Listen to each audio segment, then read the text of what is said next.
mage before. Maybe they will change it to something that we don't know, like the surprise of 3 assassins before in the last match, I think. Yep. Yeah, they will do something that really different so that the Aerowolf won't really see how they did it, right? But from our side, I think they're gonna play it safe. Well, they're really believe that they can do this with this hero. I think it's gonna be safe like that because their position is not really good right now. It's a bad position. Yeah, this is a bad position, but right now there's only one team that the crowd wants, and it is the Indonesian team, Rising Wolf. Or B, choosing perhaps the Rising Wolf, or Aerowolf in this case, because they are the champions in their hometown. They cannot let anyone down, especially the home crowd. What do you think, Vela? It depends on the crowd. Like everyone is like now not really silent. Yeah, not really into the Aerowolf because, and I think it's a good thing for the Aerowolf because Aerowolf didn't really win with a lot of cheer from the fans, and I hope if they're not really cheering for the Aerowolf, it will be turning point. Like they gather their strength to fight for the Beatles or the BURMESE. How about you, Matthew? I just want to know. Yeah. Personally, I think that I really want Aerowolf to win just so that we can have a grand finale, right? Because if BURMESE goes win, this group is done and dusted. Because and then the AirAsia Saiyan versus DD Pro Gaming is just gonna be a formality game. Whoever wins is gonna be a $2,000 USD game, right? Yep. But if Aerowolf beats the BURMESE group, that means that game has so much more weighting. If AirAsia beats DD Pro Gaming, which is a tall task in itself, but if they do that, there is a chance that AirAsia might just trump the rest of the team and qualify sneakily into the top 4. So in conclusion, the narratives are wider, the storylines are more for us casters and of course the panelists to discuss about it. I do agree on your point, and interesting fact, here, if Aerowolf were to lose this game, they will be the first Indonesian team to be out of MSC 2018. My goodness, I can't imagine about that. Yeah, I don't know how you're going to feel MSC at your own home ground when you thought that you were the best team. Everyone piped them. Yeah, they're going to win MSC. They're going to win MSC 100%. They played so well during... I'm guilty as charged as well. Yeah, sorry. You thought you convinced me too. Alright, you convinced me. But now they're showing things up. The main surprise of MSC, the storyline that you have to run through, it has to be the Filipino teams. Yep. Filipino teams just doing so well, and nobody expected it. I talked to every single caster, they thought, nah, you know, Filipinos, they won't even qualify to the top 4. Now, both of them are undefeated, 4-0 on the side of Aether Main. Yeah, Aether Main. Digital Devils is 3-0. Yeah, 3-0 on the side of DD Pro Gaming. This is crazy. This is just showing that Filipinos are actually really, really strong, and their Mobile Legends community is really far ahead compared to the other regions. Wow. What about you, Debbie? Yeah, it's like a 4-0, 3-0. Like no one can think that they are unbeatable like this. And at least succumb to one game, at least. Yeah, and one team of Filipino is supposed to be on the grand final. It's not gonna be they are lose, right? They have a winning streak over here and they're suddenly losing in the semi-final. It's like nonsense. It's not gonna happen. So at least they have more than they have 50% chance to win the MSC 2018. Yep, indeed. Not anymore. Filipinos are basically in the driver's seat, but the crowd is trying to cheer the Indonesian team on. They know this is the home ground. This is the advantage you get when you play at home. And trust me when I say everyone here is just crazy about Mobile Legends. Every time an Indonesian team plays, this place just erupts. It's like some nationalism crowd parade and everyone is just going Indonesia, and I want to see whether the Indonesian teams can live up to that hype, live up to that expectation, because this is the first task. And it's not about the kills anymore, it's about the wins. It's about the wins. I would recommend this. In Malaysia, do you don't have the crowd like this? We do, but for favorite teams. Only not every team. Only AirAsia Saiyan, but this is everybody just going nuts here. You can just listen, look at the crowd. Wow, oh wow. And I can't wait for the Pigman to start because I want to know what strategy they're going. They even have their own drums. They even have their own drums, guys. Where's our drums? Do we need drums? Casters? I'm not sure I'll be informed with that, but never mind, Matthew. I know, I love your hype. I love this game. This game is going to be a do or die for Aerowolf. BURMESE GHOULS, if they lose this game, they still have a chance, but it's an uphill task ahead. It is an uphill task because their Q-depth differential is pretty low. Yep. They need to win this game to secure it, to make sure there is no other factors. They have their fate in their own hands. They are in the favorable position. So hopefully they take that chance. So we take the look onto the previous games that they run. I like that Aerowolf play it really fast tempo as well. The same goes to BURMESE GHOULS. As you can see, the draft ban phase. You guys, no more guessing, no more playing around. This is the draft. Aerowolf Roxy going up against BURMESE GHOULS. Aerowolf will be on the blue side. BURMESE GHOULS on the red side. Immediately, Martis gets taken out. I think BURMESE GHOULS, having the Martis on their hands is very, very impactful. I feel like the Martis is the one that set up most of the battles, not only for other teams, but for BURMESE GHOULS indeed. And it's much more beneficial if BURMESE GHOULS were to have that Martis. Grok, as usual, No surprises. standard ban. No surprises. This is crunch time. No more mistakes. No more stupid decisions.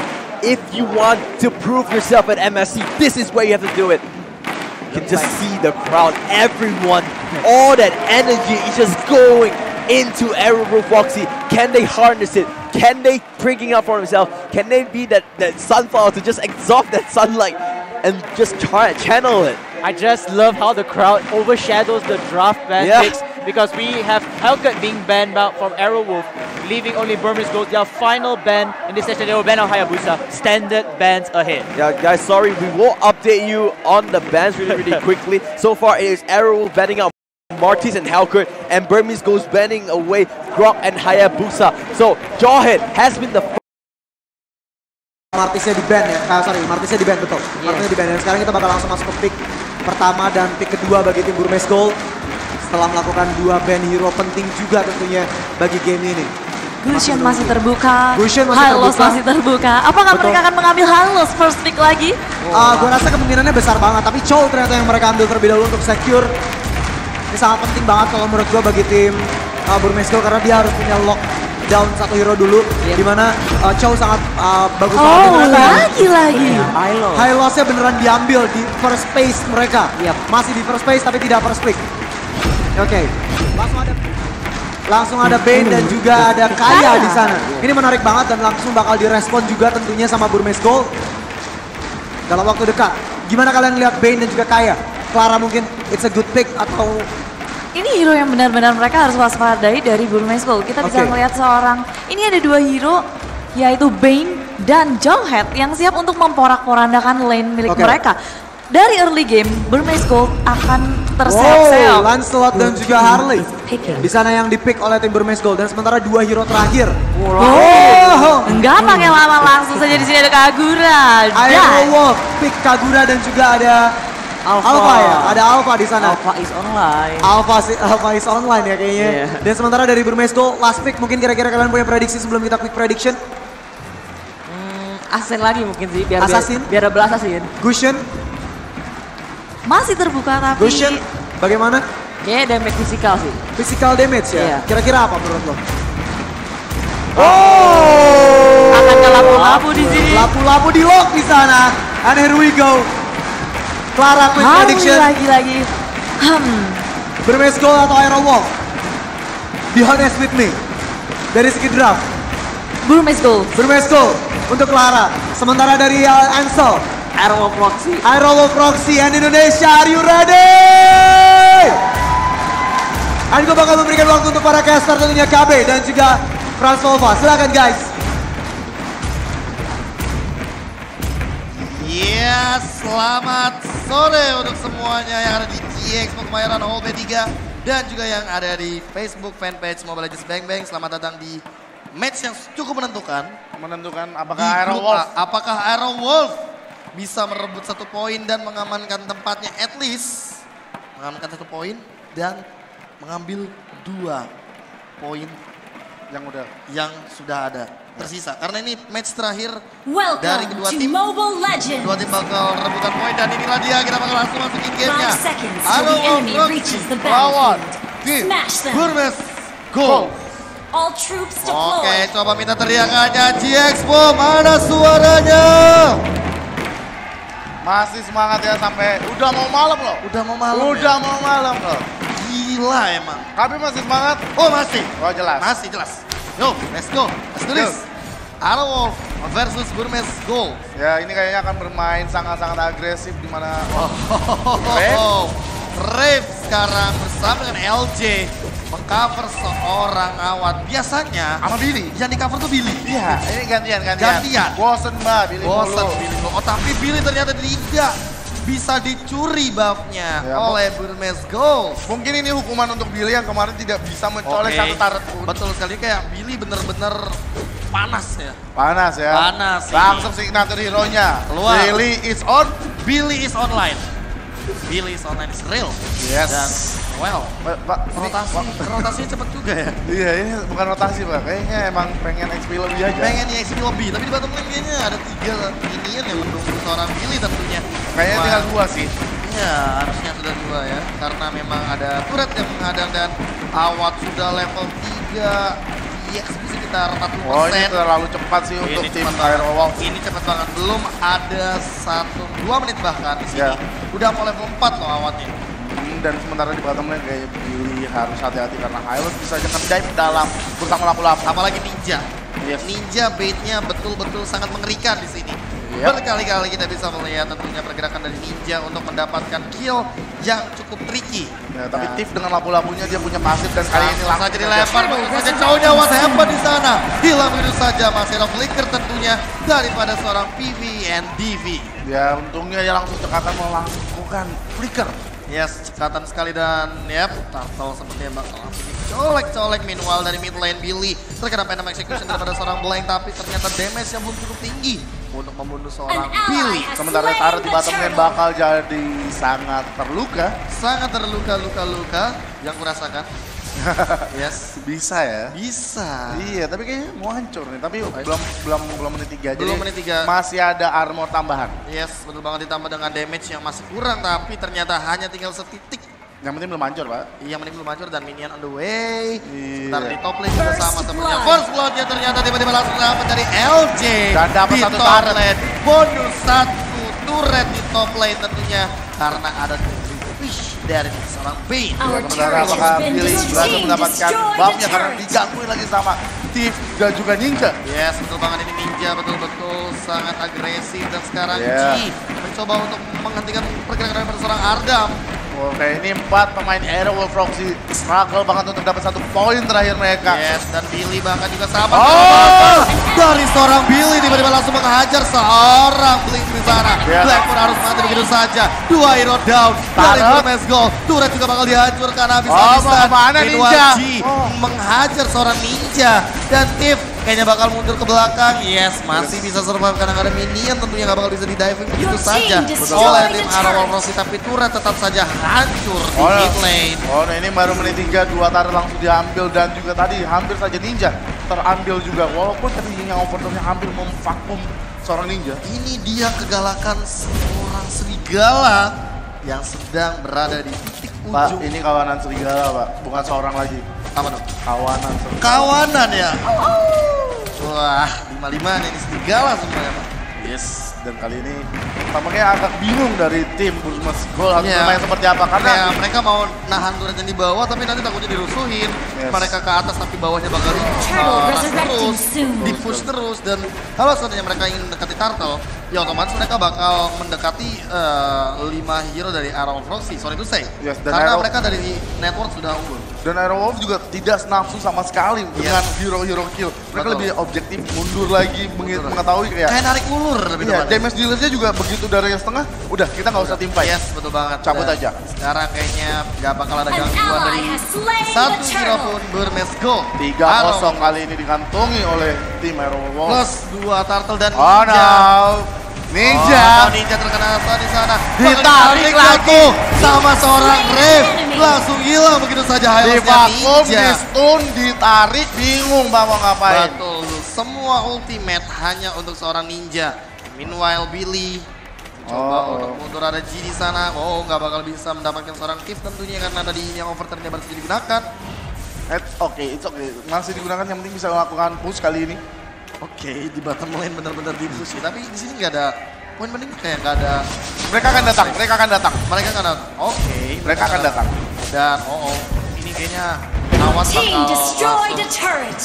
Chow-nya bisa dalam bahaya, bisa juga dia semuanya dalam bahaya di bottom lane tentunya dari tim BURMESE GHOULS. Apakah diving sandwich dari top dan bottom dari sisi bottom lane turret. Di awannya ditendang begitu saja cukup jauh untuk mencari keluar sana, tapi tentu saja seorang kaya membunuh seorang Hylos ninja pun harus down. Awat mencoba survive dan dia masih bisa survive tentunya.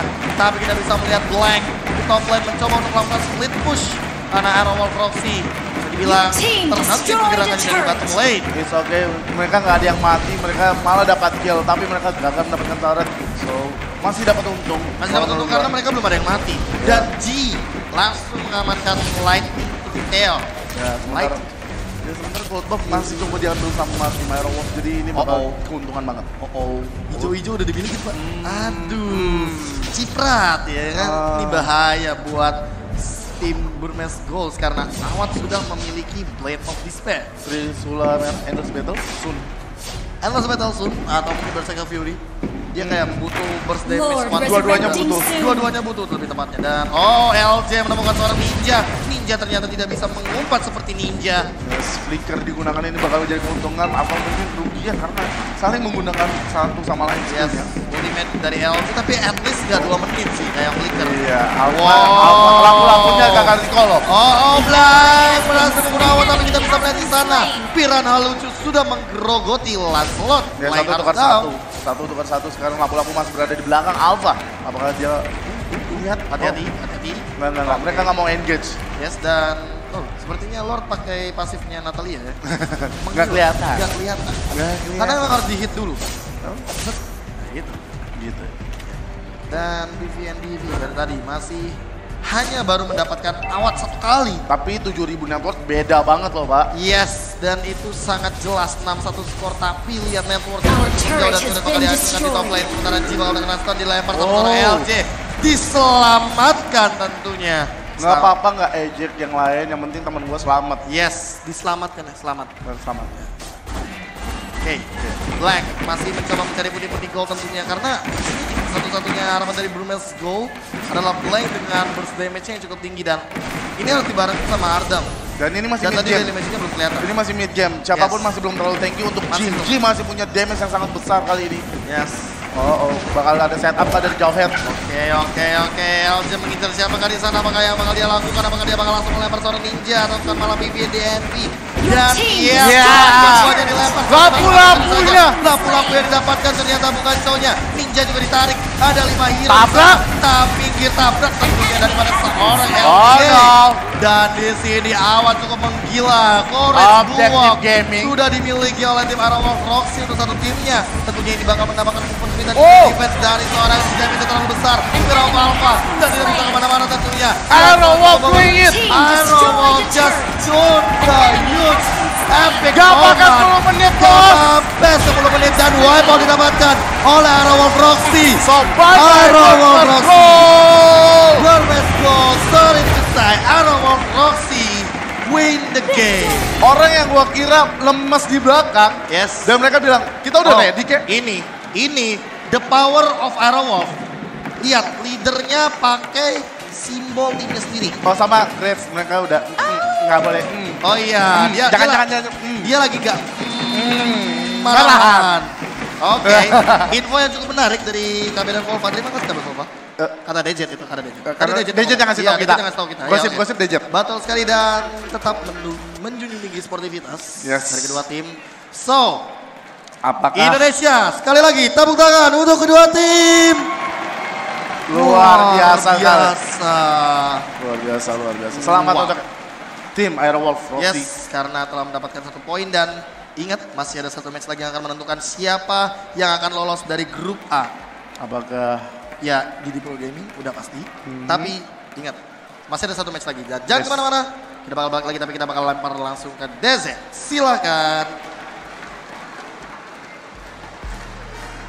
Masih bertahan itu yang bisa gue katakan untuk tim Aerowolf Proxy tentunya. Dan tepuk tangan tentunya bisa kita berikan buat tim Indonesia yang satu ini. Luar biasa sekali. Hingga match terakhir mereka. Tapi seperti yang KB dan juga Frans Volva bilang, masih belum bisa dibilang mereka lolos. Mereka masih bertahan tapi belum tentu mereka lolos. Kenapa?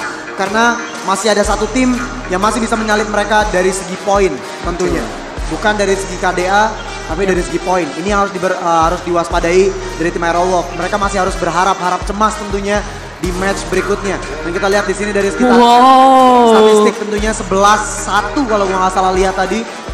Hanya ada 1 kill, betul banget, ada 1 kill saja dan ada total 11 yang didapatkan sama Aerowolf Proxy. Aerowolf benar-benar nggak membiarkan BURMESE untuk farming sedikit pun. Betul. Gak ada napas yang diberikan oleh Aerowolf. Mereka benar-benar nge-press dari awal dan hingga akhir. Betul. Berakhir begitu cepat. Nggak hancur base-nya langsung. Langsung ke base. Gak ada kasih kesempatan buat ada sama sekali. Dan lu lihat kalau dari data statistik Aerowolf Proxy semuanya ada di angka 8 ke atas. Iya. 8 ke atas. I mean like semua punya peran yang sangat bagus gitu. Betul. Ya, mereka di sini benar-benar nge-press BURMESE dari awal dan BURMESE mereka nggak bisa menggunakan trik yang sama seperti di match sebelumnya di match melawan Aerowolf. Betul.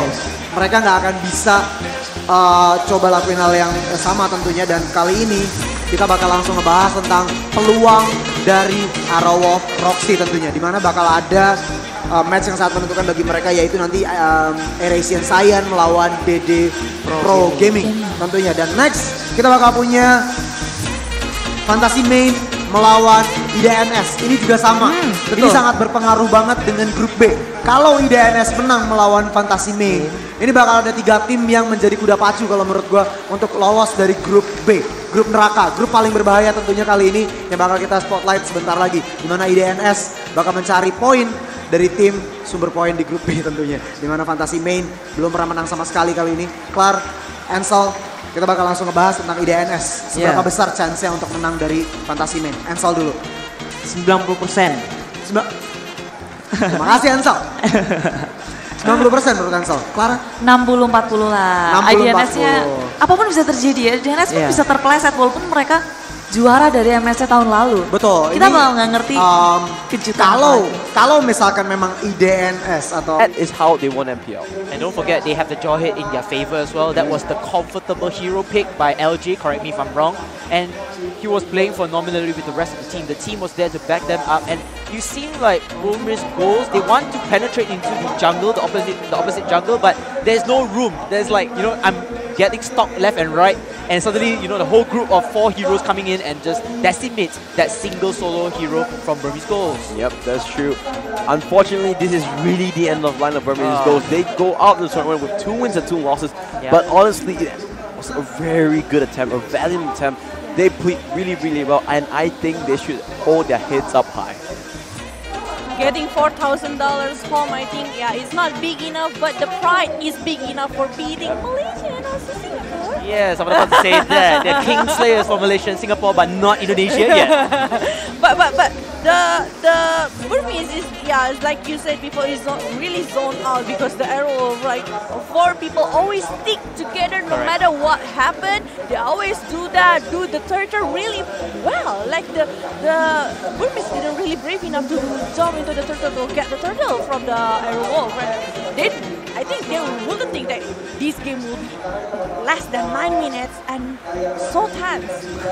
Very fast. It was so fast. I'm not sure, is it the fastest game in MSC so far? No.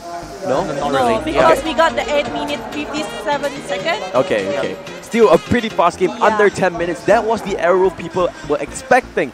That was what they want to see. But let's go to the backstage really, really quickly because Fami has one of the Aerowolf members. Okay, again with me, Cornet, and I'm with the one and only Aerowolf G! Yo, what's up, guys, Aerowolf? Guys, you still there? Guys, where's the music? Okay, start the music. Yeah.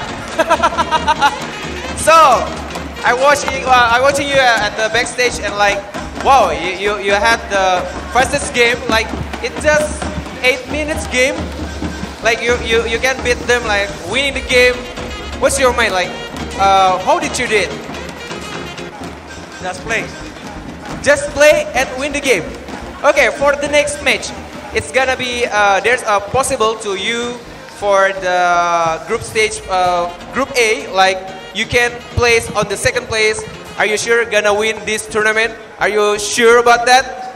Yes, I hope that they win it versus Saiyan.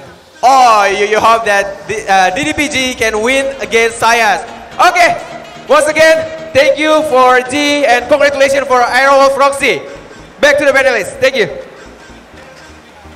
You know what's the fun part? They finally learned to embrace home crowd advantage. We've been talking about them being under pressure under the home crowd, but you see the raw, you see there's even the cheer dance of Black Parade, a marching band down below. We need our own drums. Yes, we need the drums. We could ask production about that. Production, listen to us. Yeah, you were watching the cameras out there.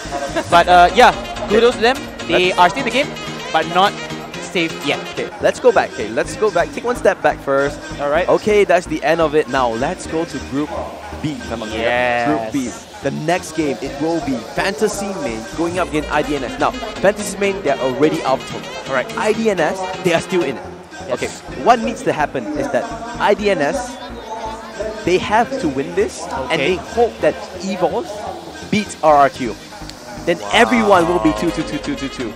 And then it will go up to Q differentials again. You know, we have to be careful like EVOS beat RQ because there's RQ fans out there, so I don't want to get hit. This is, it's okay, it's the English stream, okay? It's the English stream. Still, some of the Indonesian netizens watch through the English stream. So this is just prediction, just predictions. Safe This is a big if. So IDNS, they have to beat Fantasy Main by a huge score as well because it could be going down to Q differentials.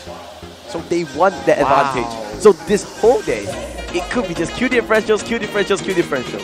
Nice. It's gonna be a bloodbath, a battle royale. Call it what you want. This shows how close MSC is, right? This shows that this tournament features the best of the best. It cannot be separated by win loss. It has to be separated by kills itself. Man. Oh my god. It's tough. It's tough. Yeah. I feel like, you know, this game, Fantasy Main, they shouldn't give up because if they were to win this round, they get 2,000 USD, which is a lot of money back home. And Fantasy Main, even though they did not put up to the up to expectations performance, they still can give out a last battle, a very good battle to bow out of the tournament with grace, literally. Yeah, with grace, and we'll have to see how it happens, but I cannot wait for this game. These last 3 games will mean so much, especially, right? Imagine if it happens that IDNS beats Fantasy Main. That means that RRQ EVOS game is going to be even more hype. We are in for an interesting last 3 games, guys. You know, it's like a Bermuda Triangle. Everything is connected. Everything is connected. Yeah. It's a conspiracy theory. Okay, let's talk about this game. Yes, Fantasy Main is already out of the tournament, right? But they still can win 2,000 US dollars if they win this game. Yeah. That's enough to play for. Do you think, you know, if you are IDNS, you're coming in as like, we need as many kills as we can, then you're gonna just drag the game really, really long so they can get more kills. Carry. They might pick carry. They want a team that can pick carry. Do you think we'll see a marksman in this game? Yeah, I want to see marksman's game from the... I mean, if you want to get a lot of kills, you can just using the same tactics like before. You see, IDNS before is losing quite a lot. But if they want to change it, they need to handle it by try to get it more kills by using the marksman. So I hope they're gonna use that. I don't know, is it Kari, is it Leslie, or anything that you want to use, but we need more interesting games. Yeah, and this is where, you know, we can see the aspect of dragging games even longer, not ending the game to get more kills. This is why, you know, this tournament is so interesting. When it goes down to kill death differential, everything might go. And now, without further ado, let's start that 3-game marathon, the 3 hype games with the first game of the day, or the first game of the 3 games, Fantasy Main going up against IDNS, and it will be the team profiles going on to right now.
member of the fantasy main from Vietnam, Zad, Nan, Saito, Lucky, Tiny, and Hype stage 1. Fantasy main, they might be out of the tournament, but honestly speaking, they didn't play that bad, right? They deserve to be here, and they still have a chance to play spoiler. Yeah, indeed, and I kind of like their team profile video. I find that they are the best team profile videos, but then it's like, linking with the fingers and stuff. Okay, I'm going to give them the award for that. Best whatever team goes for profile you. video. They have, at least they win that, okay? They win that. But They win kind of your heart. now let's go to IDNS Thailand.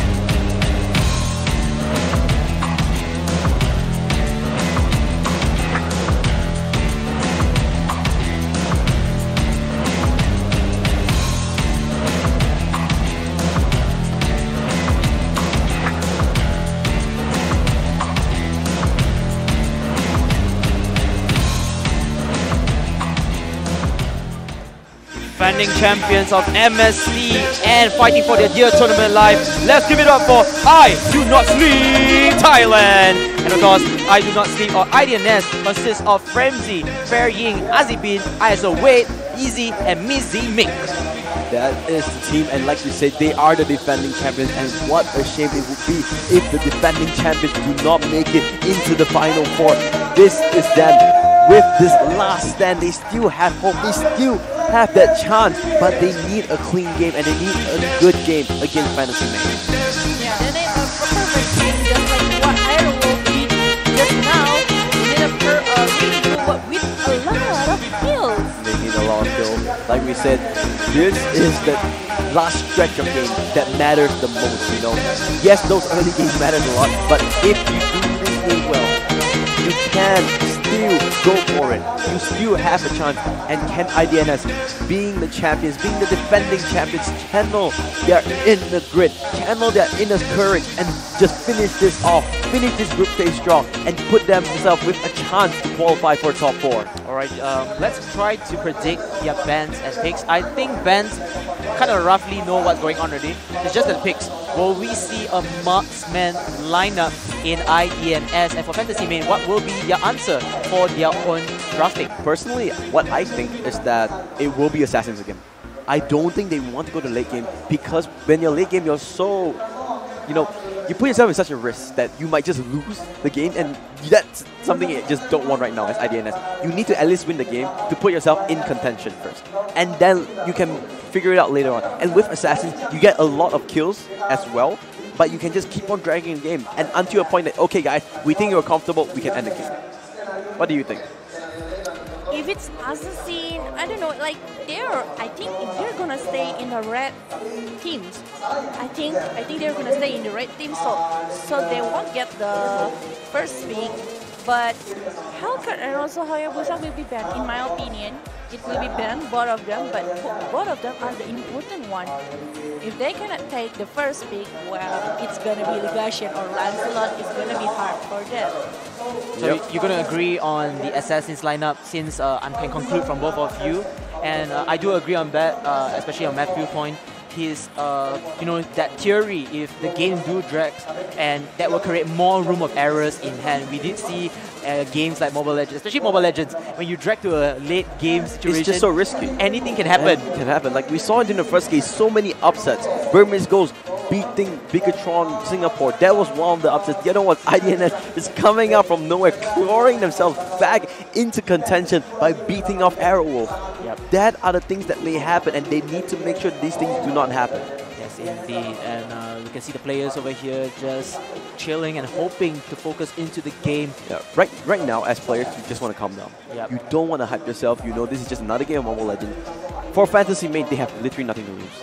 And, you know, Someone once told me a man with nothing to lose is the most dangerous because he literally has nothing else, right? He will just go all out and see what happens. Whereas if I am IDNS, I'm having this pressure that not only I need to win this game, I need to kill so much more. The winning. So you don't need to win this game, but you need to kill as much as you can. Yeah, win the game and kill as much as you can as well. So in conclusion, there are 2 winning objectives in this hand. Yeah. Fail either one, you're out. So the pressure is high, but as defending champions, I'm pretty sure IDNS, they are used to this pressure and they can withstand it. It's all about the grit. It's all about that championship mentality. And IDNS, their mentality is going to get put to the test here. When we talk about during the teams, the power rankings between these 2 teams when they were going to go head-to-head with one another, we did say that contenders will be Fantasy main because they had a very downside performance, and we kind of agree that it's somewhat I kind of agree that it's going to be like a cakewalk situation from them, but I feel like Fantasy main, they still have the spirit, they still want that 2,000 USD in their hands. They want to go back saying to the nation, hey, you know what, we are not coming out 0-4, at least we're coming out 1-3. Yeah, both teams are at the lowest rank, funnily enough, but this group is so close. Everyone has 1 win only. EVOS has 1 win. IDNS has 1 win. Correct. And RRQ only has 2. Wow. Right? The only one that clean sweeped everyone was Main with 4 wins. They were just phenomenal throughout the group stage. You know, I just saw Main back there. They were taking brooms and they're sweeping the challenge. They're sweeping away. You get what I mean? Sweeping! 4-0 clean sweep. Yeah. It's too crazy for 4-0, and we will have another matches of the Filipinos after this, and we don't know, is it going to be the second 4-0 or not? I don't know. For my sake, I hope not, because AirAsia Saiyan is going to go up against DD Pro Gaming, but that's for later. For now, let's focus on now. The picks and bans, and I want to see, you know, whether IDNS will say, you know what, let's go for that marksman, let's go for that late game, get as much kills as possible, or will they just follow Fantasy main and say like, you know what, we just gonna go with assassins and kill as much as we can in the early game. Correct me if I'm wrong, there's no marksman meta right now, since now, literally there's no marksman being played in all the games. Wow. I think throughout the whole day there is no 1 single marksman at all. No. They need to be careful. How about a double mage setup? No, I don't think double mage is working. I'm not sure why teams are going for it. Yesterday it worked a couple of times when the teams picked Aurora and Kagura together, but that's because they bring so much CC. I'm not sure why teams are picking like Kagura and Harley. That's just too much damage without bringing a control to your team fight. Yeah, but today we have that, right? The two mages, we have it today. And they win. If I'm not mistaken, there's a Kagura and I couldn't remember that game. Yeah, so maybe, but we have it today. So while we're waiting for the information, again guys, you are now watching this live on our Mobile Legends Bang Bang Facebook page. I want to do a sponsor mentioning before the draft start because we need to do a couple, because thanks to them we'll have this event, and we want to do a shout out to Facebook Gaming for being the sponsors as well, and our epic sponsors, which is Gamely, a live streaming app that you can download. Okay. Thank you so much on the sponsors, but this is what I'm talking about. Look at the middle of the pack of both groups. It is so stacked. 2 wins, 1 win for AirAsia, and AirAsia, they will go up against DD Pro Gaming, and if they win that, then they will be 2-2 as well. Yeah. Then it's all about Q and death. And you can see, BURMESE GHOULS, they are out already, because the KD is not high enough to beat off Aerowolf. Now, Aerowolf is in the prime position. Yep. So, they need to hope that DD Pro Gaming beats AirAsia Saiyan, that's the end. Or they need to win. They need to hope that AirAsia Saiyan, when they beat DD Pro Gaming, if they do so, they don't do it with a lot of kills. Yes, maybe like a short advantage. Maybe just 1 or 2 kills differential. Correct. That's the ideal scenario. Meanwhile, if you look on the other side, we are going to have IDNS going up against Fantasy main, right? Yep. IDNS needs a lot of kills because they have -8. Look at that. They have the worst KDA amongst all of them. Okay? So they need to make sure that, hey, get a lot of kills in this game. Maybe we stood ourselves a chance. Yes, indeed. And EVOS Esports later will take on RRQ Oxygen, and this is where the things goes into play. EVOS Esports has the lead for the kill difference, but then can they beat their counterparts, RRQ Oxygen? I guess we will find out soon, and we will find out quick, because we are going into the picks and bans of this game. IDNS from Thailand going up against Fantasy main. KBC Sensei, I just wonder what is going to happen. There's just so many possibilities right now.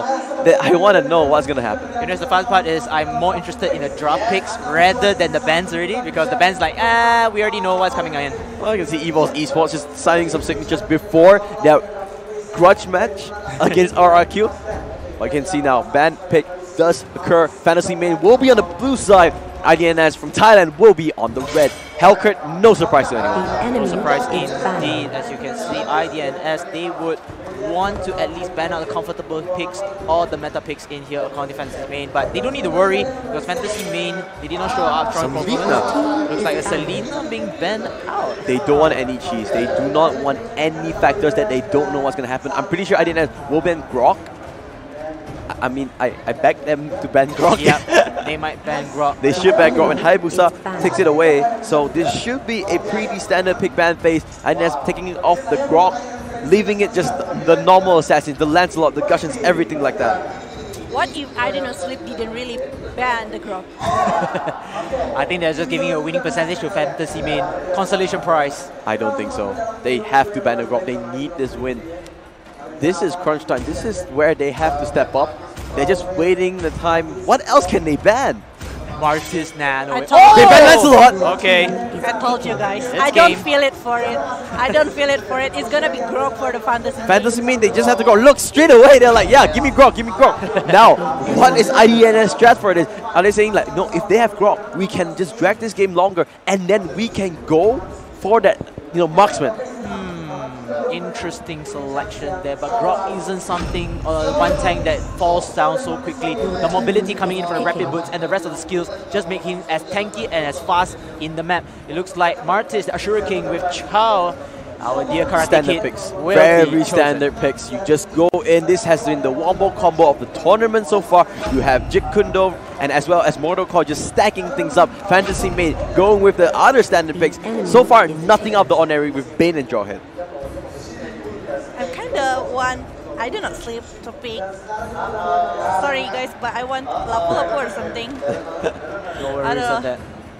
It seems like they're gonna hover onto Karina. I do know that one of the IDNS members, they have a high winning percentage with Karina. Oh, looks like I think it's AZ if not mistaken. There is some issue because I saw the Marshal actually being a bit weird. I'm not really sure, but at the moment it's just Katrina. But I think we will have a remake because they're not banning, they're not picking any heroes. Yeah, so it's an error, guys. They did not pick Sun. Because I think the player couldn't pick any heroes. I don't think they want to pick Sun. Not here. Not here. Friendly match or all-star match can, but maybe definitely not this. Yeah, so unfortunately, I think we'll have a remake for this drop. I hope that they just keep the picks until that third phase. Yep. That would be a bit more fair, but yeah, unfortunately, these things happen. Technical errors do happen. I hope the picks, like you did mention that, I hope the pick stays because I don't want to see that Grok being banned. I want to see a good Grok. And Fantasy Main, if they deserve to come here, they should use a very good Grok in the team. To be fair, the Grok wasn't an issue, right? Because they can continue picking for themselves. Yep. So I think the Grok was just, it was intended for them to actually pick the Grok.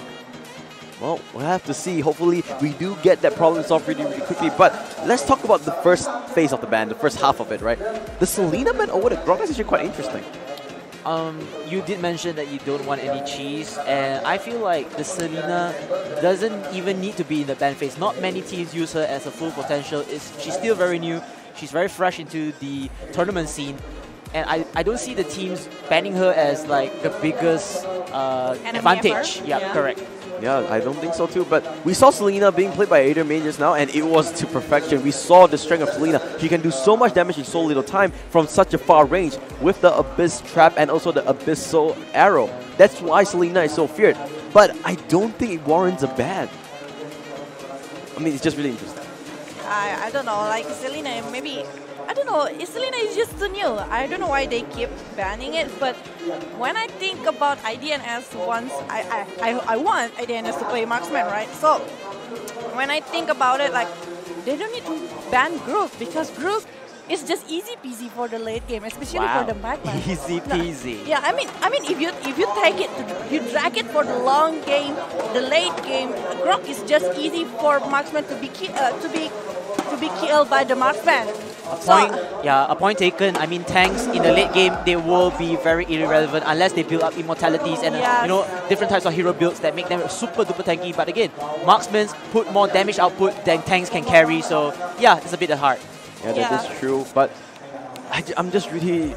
Don't get it. I don't understand. I'm so confused on why they let Grok go. And at this stage of the tournament, at the stage where they just need that win, where they need that clutch, they don't even need just a win, they need a big win.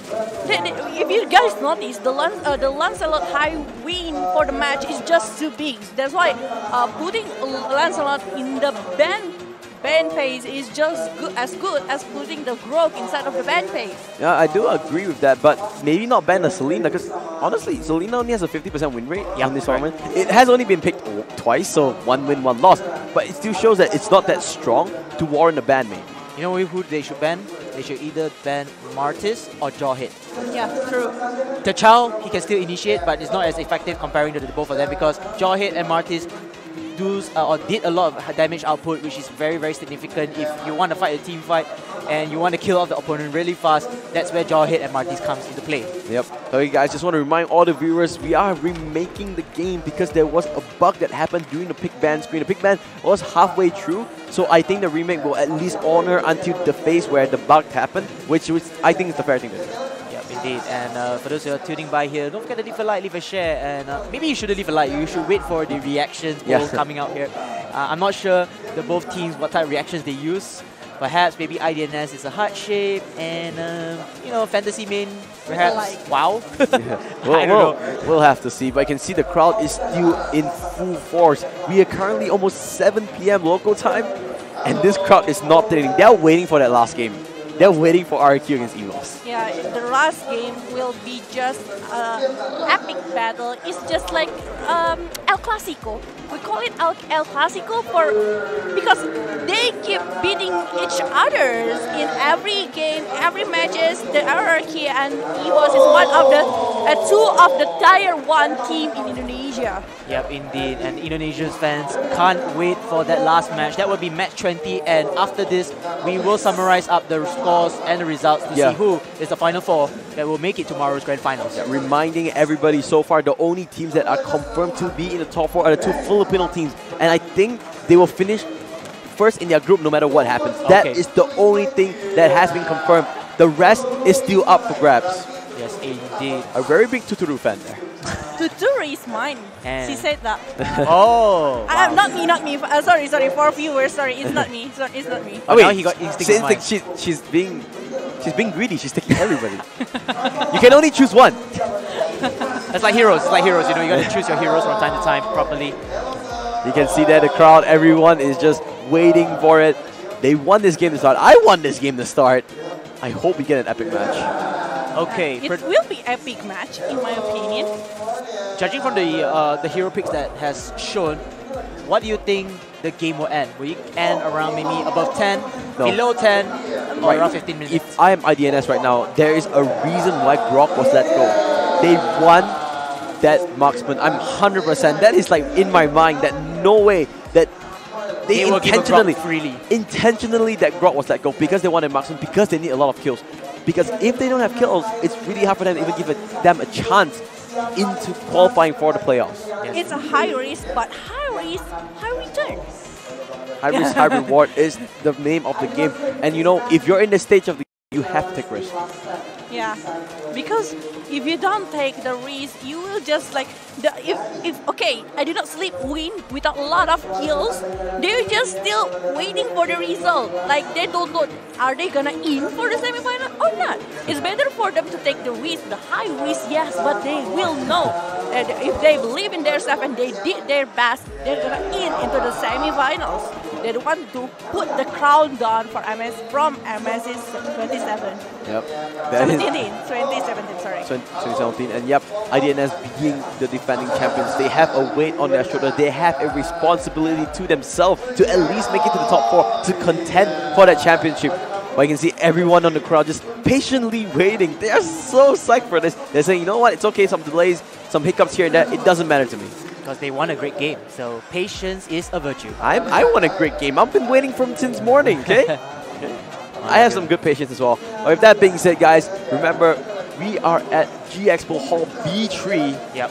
For the MSC 2018 Mobile Legends Southeast Asian Cup, where 10 of the best teams in Southeast Asia from 7 countries, 6 regions has gathered here across the past 2 days, and we have trimmed it down. At the end of the day, it will be only 4. The final 4. The final 4, the Fantastic 4, whatever you want to call it, that will happen. Unfortunately right now, just to update everyone, looks like the remake has finally occurred. The Marshal has walked off to the stage. So just to remind all the viewers, we are currently at Fantasy Main going up against IDNS from Thailand. Fantasy Main has already crashed out of the tournament. They have nothing to play for except for the $2,000 they will get if they win this tournament. This game. IDNS, they still are alive. If they win this game, they will be 2-2, and there is a chance for them to go through the tiebreaker. If they are able to get the kill difference. They need the kill difference. I think that they are going for the marksman to go for the late game. They say, you know what, if we don't do this, we might crash out already anyways, so let us go big or go home with the risk. Yep, indeed. And the final game will be RRQ versus EVOS, as you know, Bella, you just said. Yeah, it's yeah. El Clasico. It's really El Clasico since years ago. Since the EVOS is here, the RRQ, because RRQ was the king, so it's quite a long time already. Yep. But EVOS is kind of new, and they're just like they want to dethrone the king of the kings, literally, something like that. They want to beat each other though. They want to be the emperors, right? And funnily enough, EVOS do have a member named Emperor. Yeah. And the Emperor is just a really new one in EVOS. Yeah, he's one of the newer members. But we're talking about this game, Fantasy Main from Vietnam, going up against the IDNS from Thailand. I think the game has been already remade because everyone on the side from the booth on the stage is prepared. So just a couple more minutes, guys. We're very sorry for the technical difficulties, but that it is. You can see the crowd, everyone just being so happy. Mobile Legends is so big in Indonesia, and almost the whole community, I think, is here to just support this event. Do you guys notice that there is a guy and a girl next to it everywhere here? It's Saturday night, but they bring their girlfriend to watch the one that to watch their idol. Like I've been asking some other people here, like the couples here, why are you guys here? Because my girlfriend wants to see the team. But I was like, are you not jealous because she's a big fan of the player? No.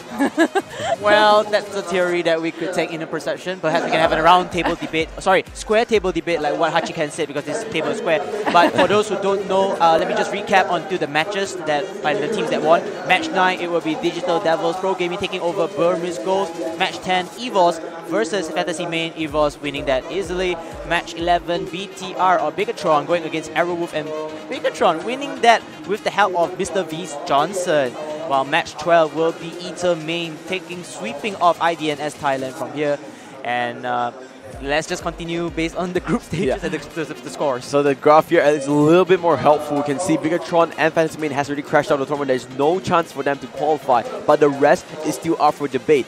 You can see AirAsia saying they are going to face up against Digital Devil Professional Gaming.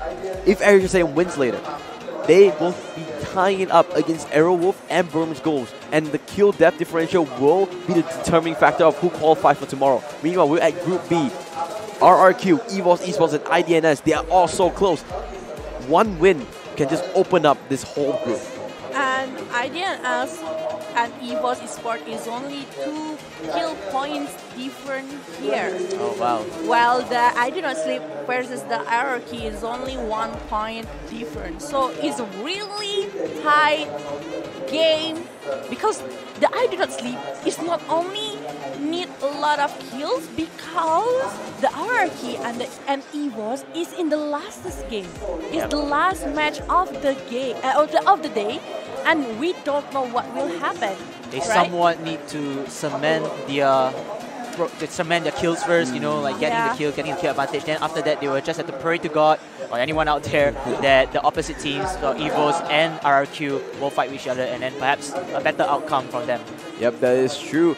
But you know what? They can only do what they can control, and what they can control now is to win this game by a big margin at that. They need to make sure that everything goes according to plan. They already kind of drafted the first half of the games, so not really sure what's going to happen. Are they going to redraft?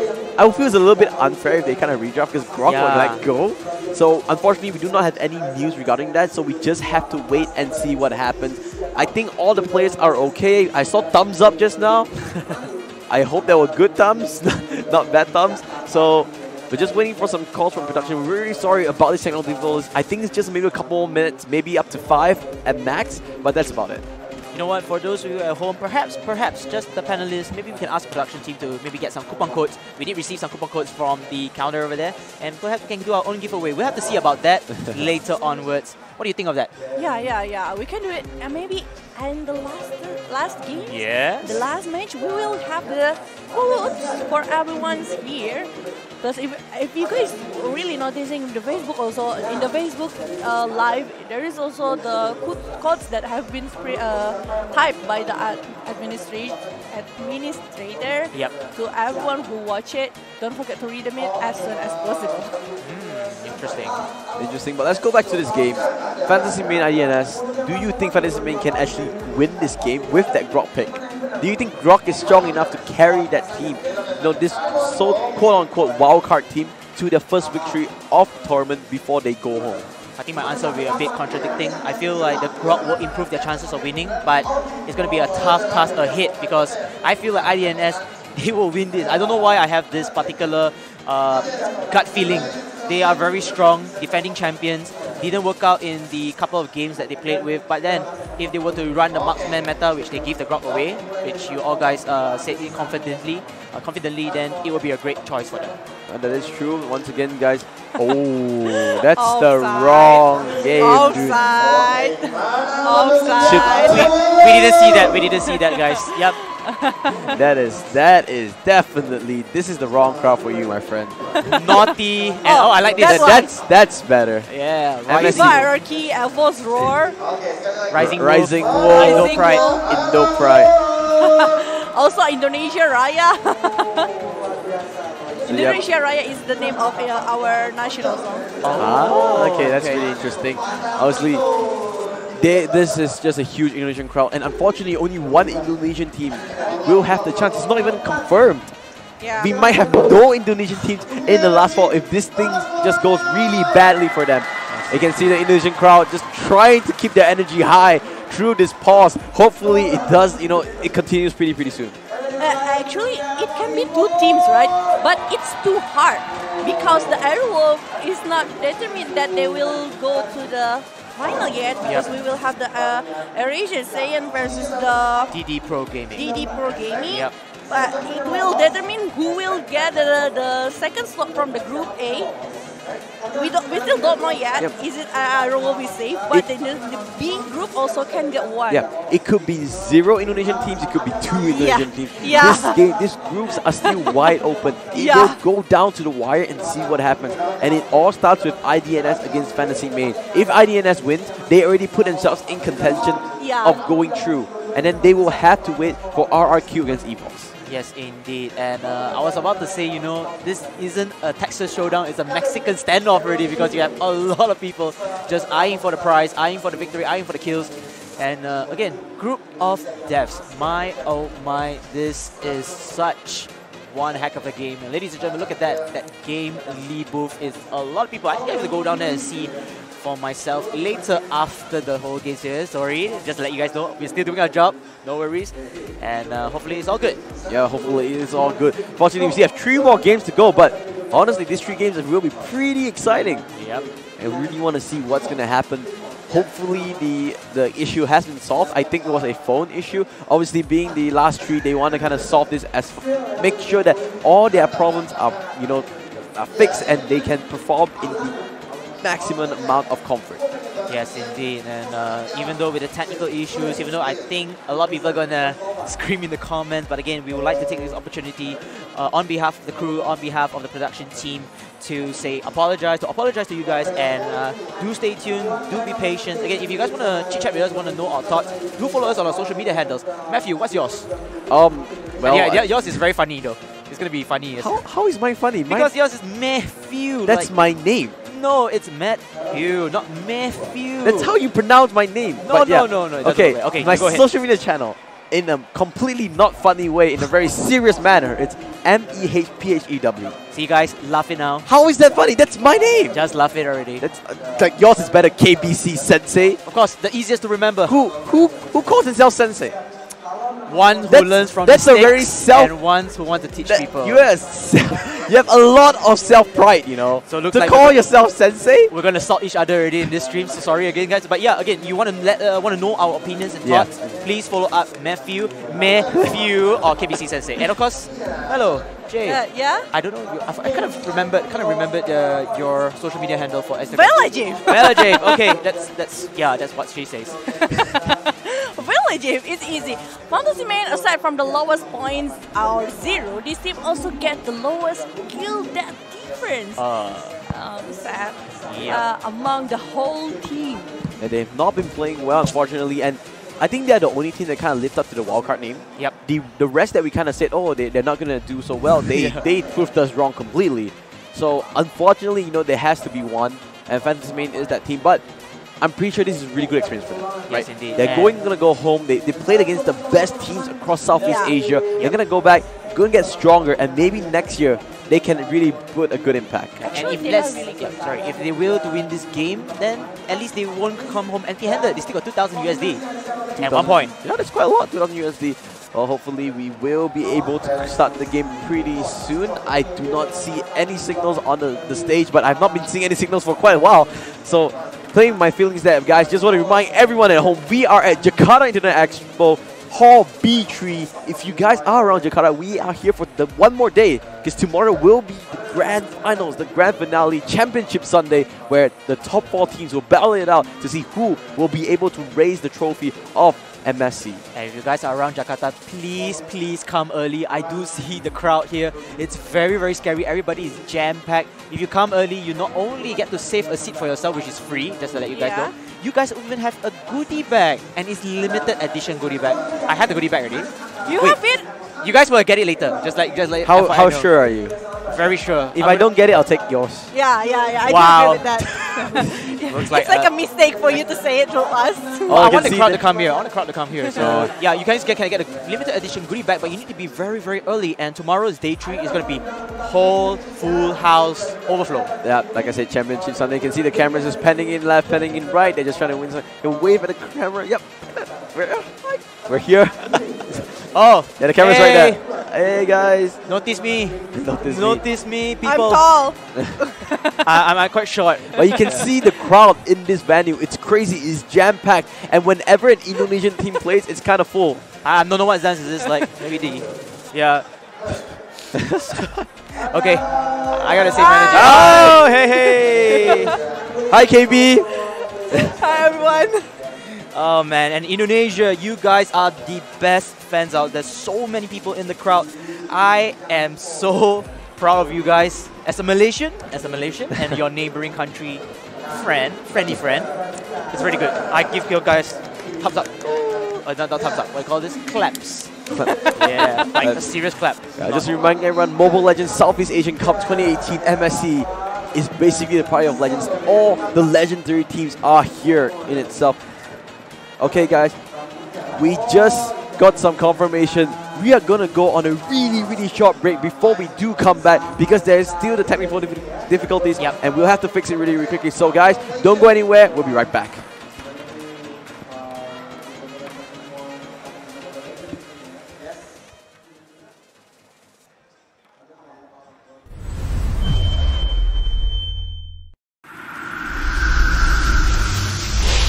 You fell asleep in pain.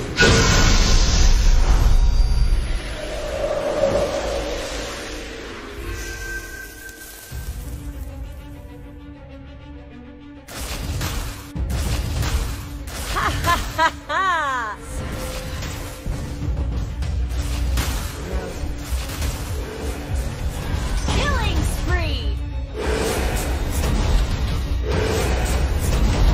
Now's your time to suffer.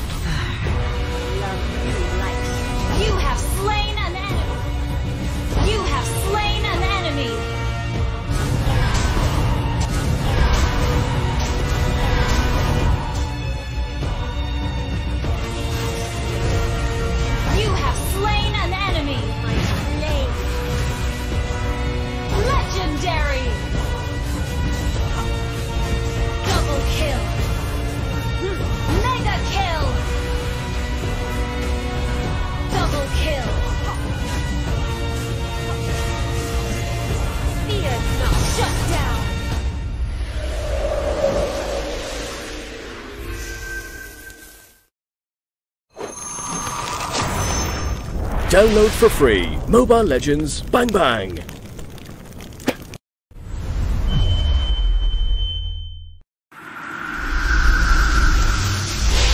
Develop wisdom.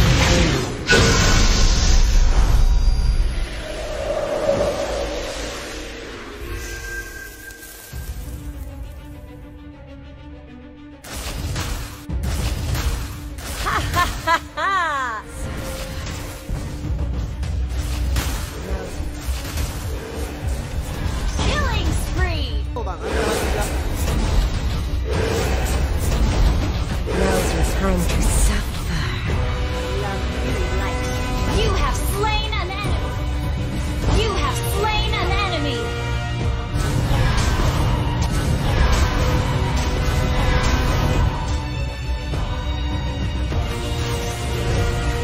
You have slain an enemy.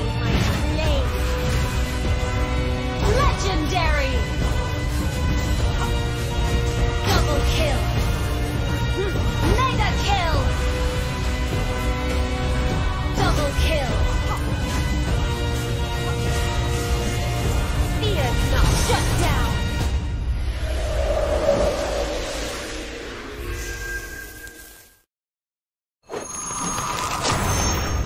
Download for free Mobile Legends Bang Bang.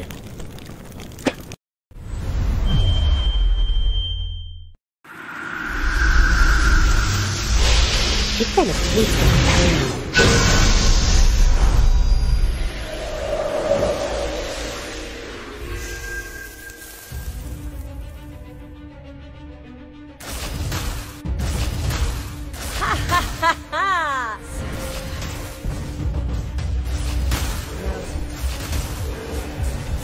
Killing spree.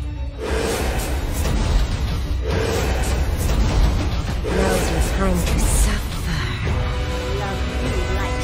You have slain an enemy. You have slain an enemy.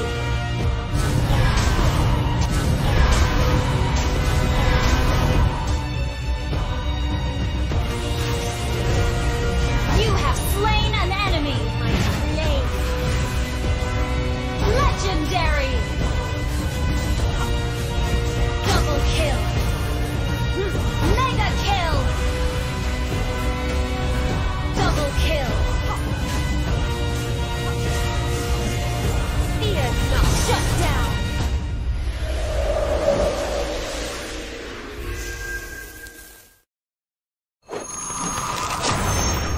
Download for free Mobile Legends Bang Bang.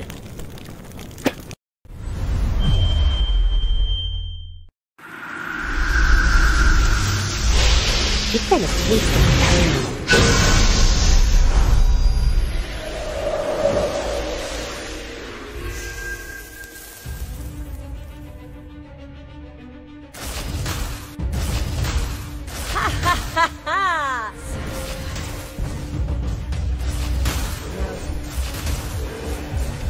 Killing spree.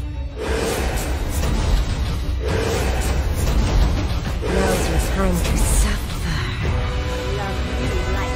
You have slain an enemy. You have slain an enemy.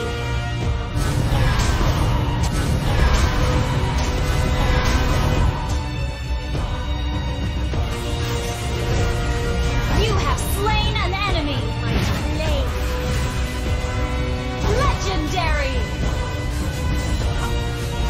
Double kill. Mega kill. Double kill. Fear not. Shut down.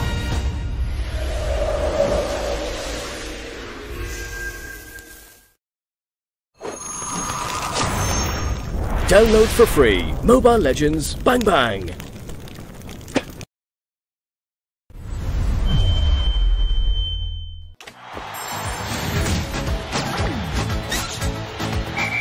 Time for me to make my entrance. You can't hide from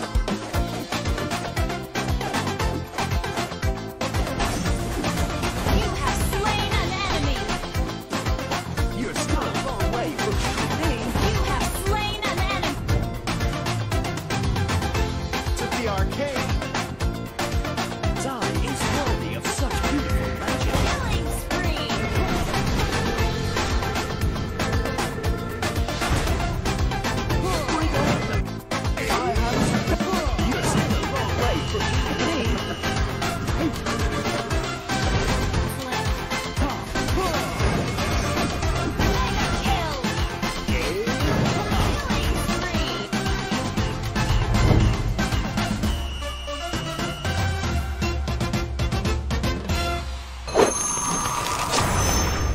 Download for free. Mobile Legends Bang Bang.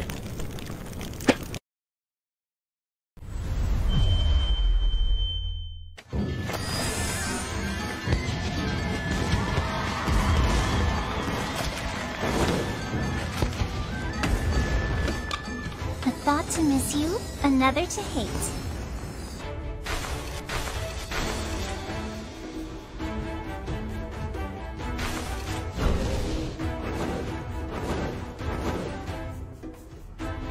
Don't look down on me because I'm small. First blood. There are hundreds of monsters. Killing spree. Monster kill. Double kill.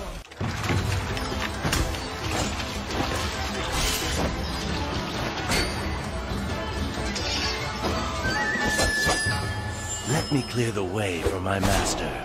Shadow. Pain means weakness.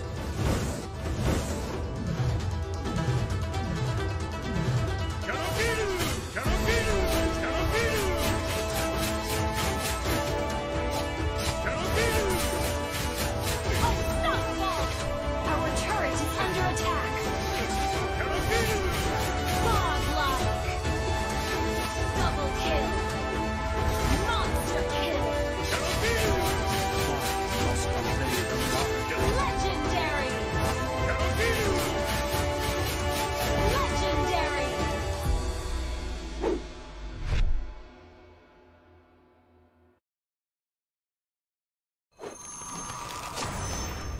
Download for free. Mobile Legends Bang Bang.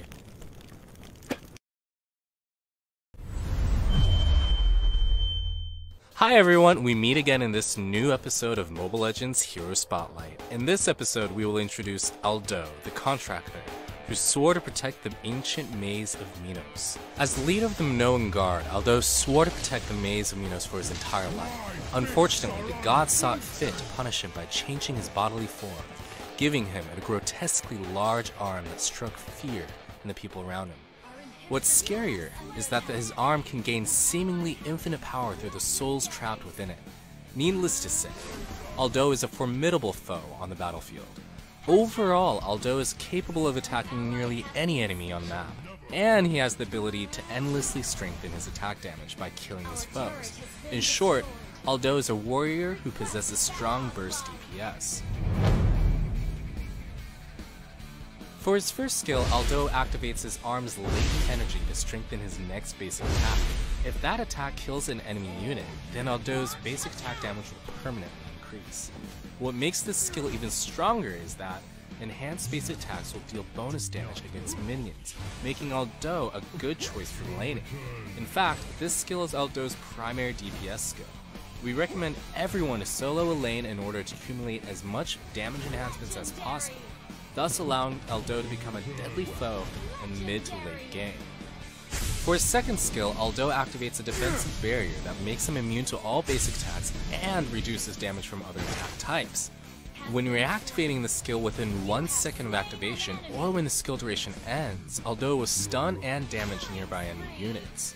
Use the skill before charging into a skirmish, and Aldo will most likely survive long enough to use his first skill twice. If the battle feels too heated, taking advantage of this skill's stun effect can be very useful in promoting Aldo's survivability.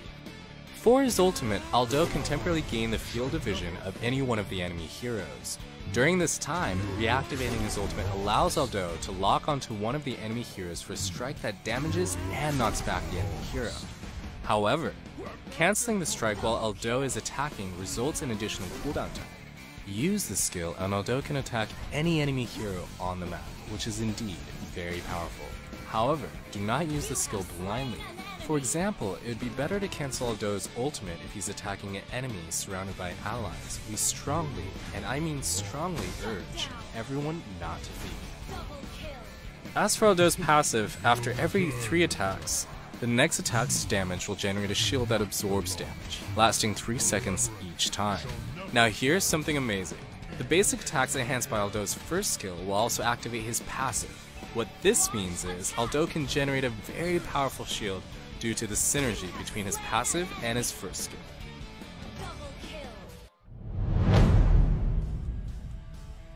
In terms of equipment builds, we recommend the following sets. We highly recommend using the first set, especially if Aldo is charging into skirmishes or holding a lane alone against many other heroes.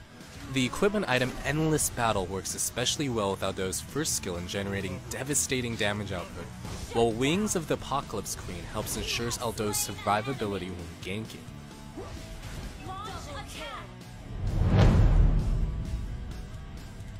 As for emblem builds, we highly recommend everyone to use the physical emblem set and select Shield, Bravery, and Life Drain. Aldo is not strong during the early game, during which time he should be focused on laning to accumulate damage enhancements. The emblem talent Life Drain should help Aldo survive the early game with greater ease. For battle spells, we recommend using Flicker to improve Aldo's ability to chase down enemies in the late game and to survive during the early game. Aldo activates his ultimate and sees the enemy Aurora on her own. Aldo activates a strike against Aurora, who can do nothing but hide underneath the tower. Aldo reaches Aurora. Wow, Aldo activates his first skill and knocks out Aurora. Now Aurora's allies are rushing to defend the area.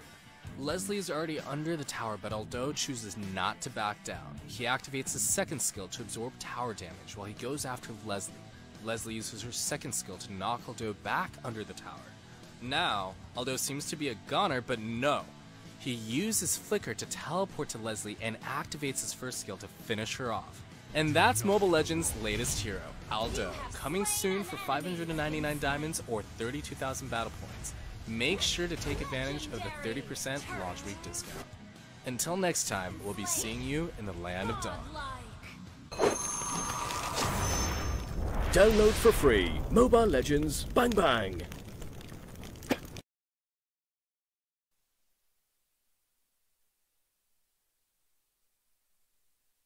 He's KBC Sensei. Vela is here. Guys, we are finally back. And I think the pick and ban has already started. Really sorry. Yep. And looks like it is the same picks and bans. Hold on. There is no ban I think Fantasy Main. I think they're just gonna think that it's Hellcurt because the rest is the same. Okay. So let's just see whether Hellcurt gets picked. But I think that will be the case, you know. No, it's not gonna pick. Yeah, so I think Hellcurt is just banned now. We just act like as Hellcurt. But let's see whether the rest of the picks are the same. Just waiting for Fantasy Main. Oh my! Is that it's not kind of funny, right? If they change it, it's not Grok. Oh, that's another error. I saw the I saw the Marshal just wearing the X sign. So I think the issue is still there because Harley, this pick and ban is definitely void. It looks like the crowd loves it. The crowd is definitely loving that Layla. KBC, you should be loving that Layla too. You know that it's fake, right? You know that it's just heartbreaking. What do you mean? It's on the big screen. It has to be real. It is real. Wow, guys, that Layla pick was like it at least in my veins. Yeah, no, come on. Layla got picked. That's it. You're happy now, right?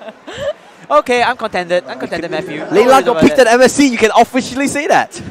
Layla has been picked, ladies and gentlemen. It will be remake of the draft ban and pick phase. It looks like we have to wait a little while. Again, for those who are tuning out there, we are live at G Expo, and it's of course the Jakarta International Expo, Hall B3. Hall B3. Kemayoran Jakarta. Yep. Kemayoran Jakarta.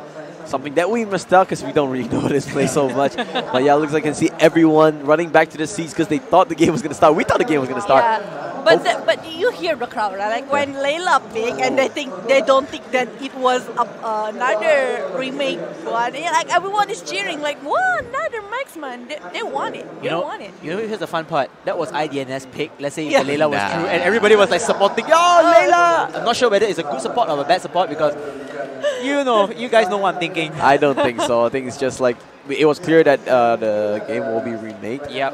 Hopefully the issue gets solved. Not really sure what is the problem because we didn't really get any news. The only thing you can hope is that it doesn't happen again and it does just go away. Yes, indeed. And tomorrow will be a very crucial day because you want to minus down those technical issues. I know technical issues is something that we cannot avoid, but again, it's something that should be lessened down here as we hope, and we want to apologize to those who are watching up there. So sorry again for this issue. Yep, so we really apologize regarding this issue. Hopefully we do not face them anymore. But I can see the crowd is hyped. You can see everyone is so excited for this MSC. They know what is at stake, and it's basically calling yourself the best team in the region. It is. It's from 10 countries and it's 10 teams from 7 countries and 6 regions. They are the best of the best from their countries. They are the winner of the MPL and also the qualifier for MSC 1. And of course, for those who don't know, this is the final chance for the remaining teams who want to make it to the final four. Can we give a wrap up of the teams that still have the opportunity, still has that glitter of hope to reach into the semi-finals? Well, basically right now, the only thing that's been confirmed, the only thing has been assured is that the 2 Filipino teams will finish as the first seed for all their groups. So DD Pro Gaming will finish in the first seed for Group B, and in Group A, it will be A-Termain. That's the only thing that's confirmed. The rest is still up on the air. It's in the fog. It's in the fog. You don't know anything about it. Bigatron Singapore is out because they lost 3 games. One more team.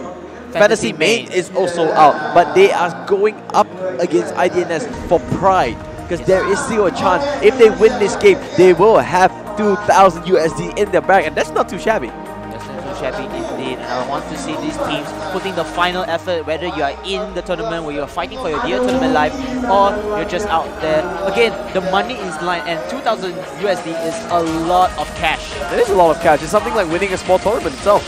So maybe you just want to win it to this thing. You just say like, hey, at least we win something. Yes, indeed. And look at the fans here. They're just anxiously waiting.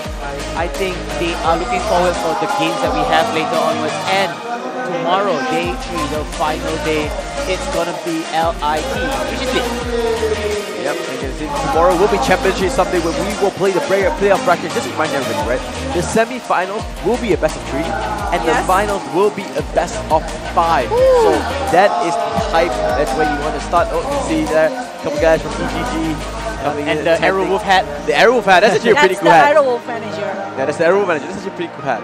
Yeah, I love the hat though. Maybe they perhaps, if we kind of, you know, make a deal out of it to get the hat of it from them. We can ask them. Just for show, just for show.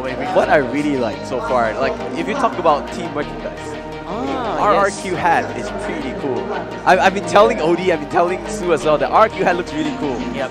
Maybe I'll talk to RRQ and say, hey. Right, like the hat? Yeah, it's a reverse R and R. Yeah, the reverse. They also have the pants.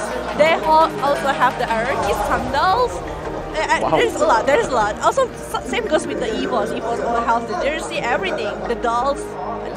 The teams here is also make their brands to become something else.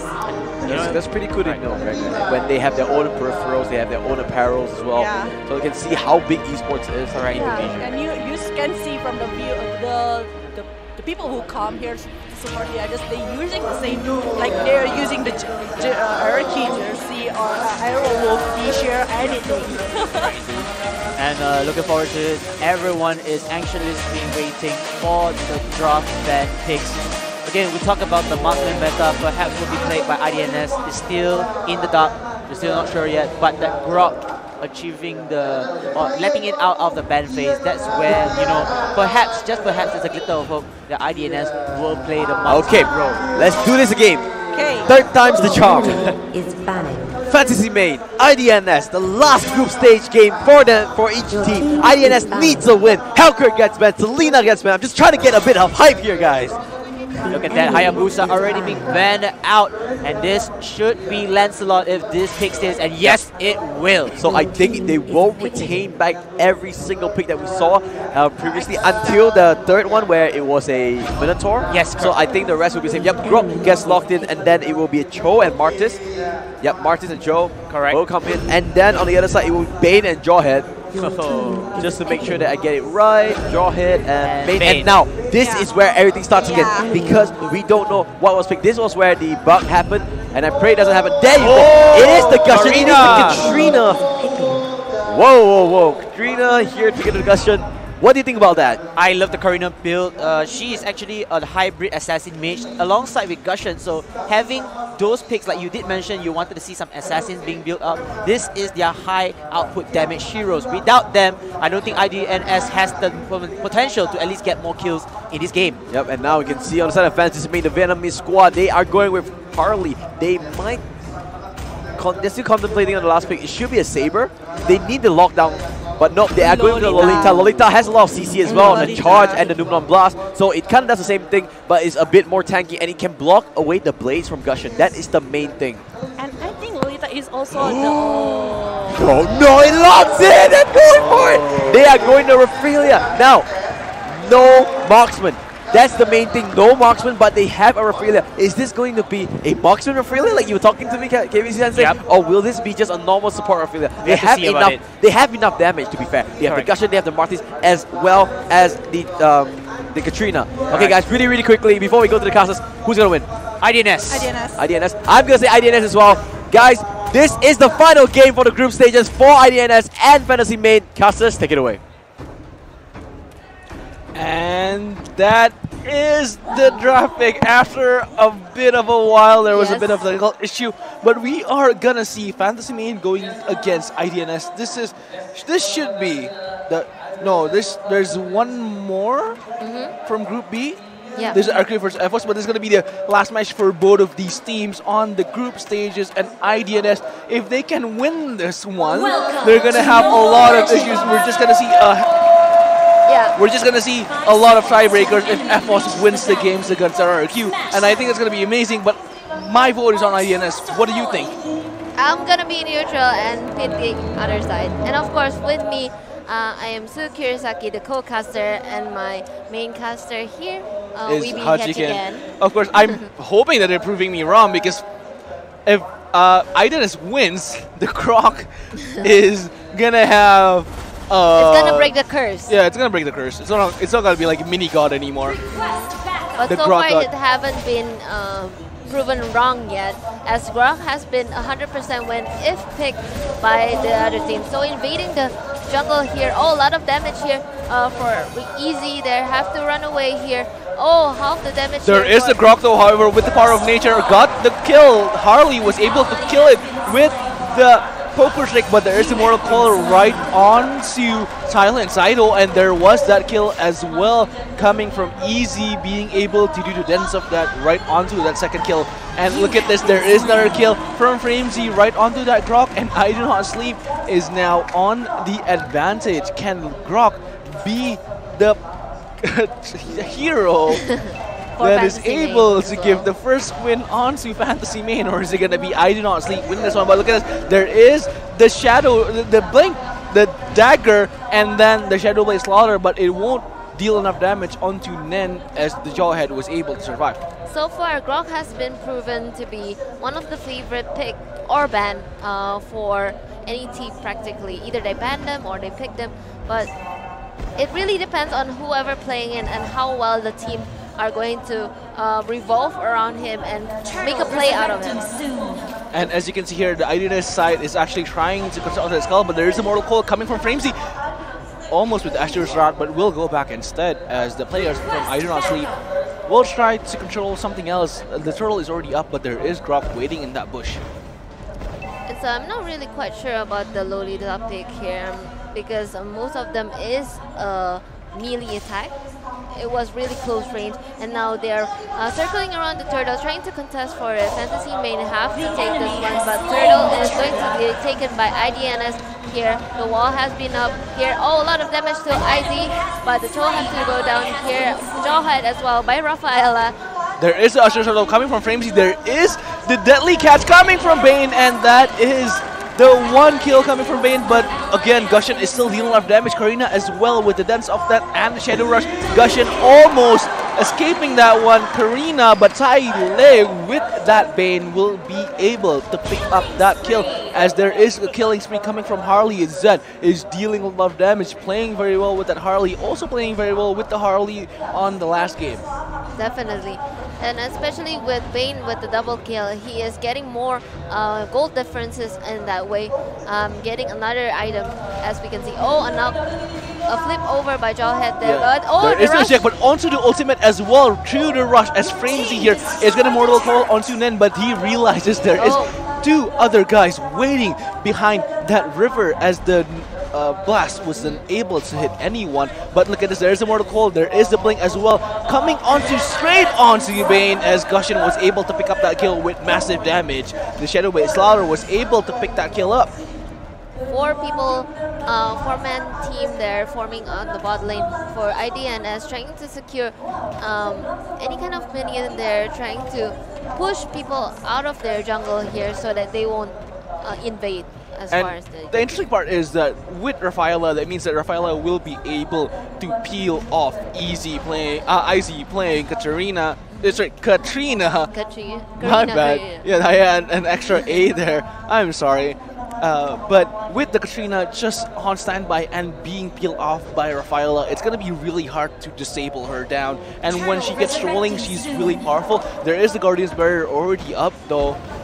And Bane is going to get that turret with the Deadly Catch. There is the Shadow Blade Slaughter right onto Saido and almost getting the kill. Missming will have to go back. I Can Dance out of the way. There is the Way of the Dragon right onto that. But there is everybody else there. Grok is dealing a lot of damage with the power of nature.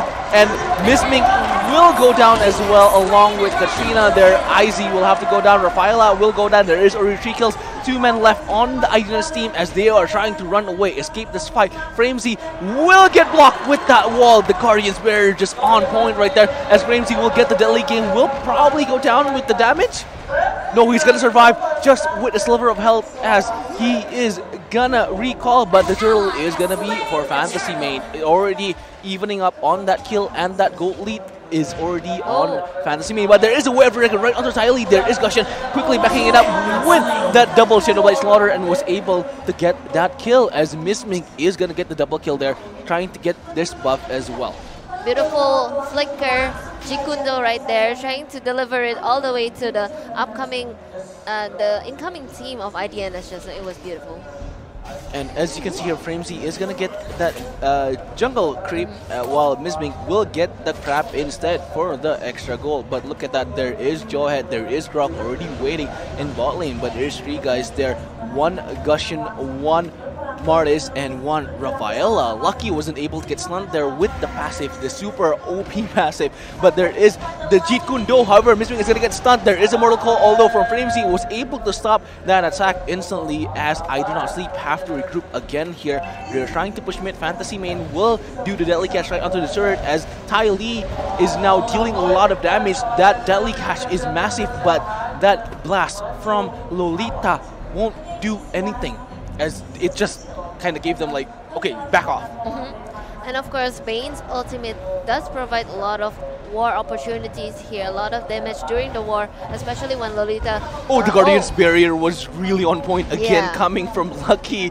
There are 2 times already, almost killed. Oh, but look at the damage. He has to flicker away Missming, but the damage way too much. However, Fairying is right there to give out the heal. Missming will recall here, and Saido will instead go bot lane because Cho is right there along with Nen with the Jawhead. Is going to get rushed instead with the eject as well, but no eject there. It was just a rush, but the players from Fantasy Main is going to go mid. There is the Shadow Blade Slaughter, but will not deal enough damage as Lolita will pick up the kill on Gushin.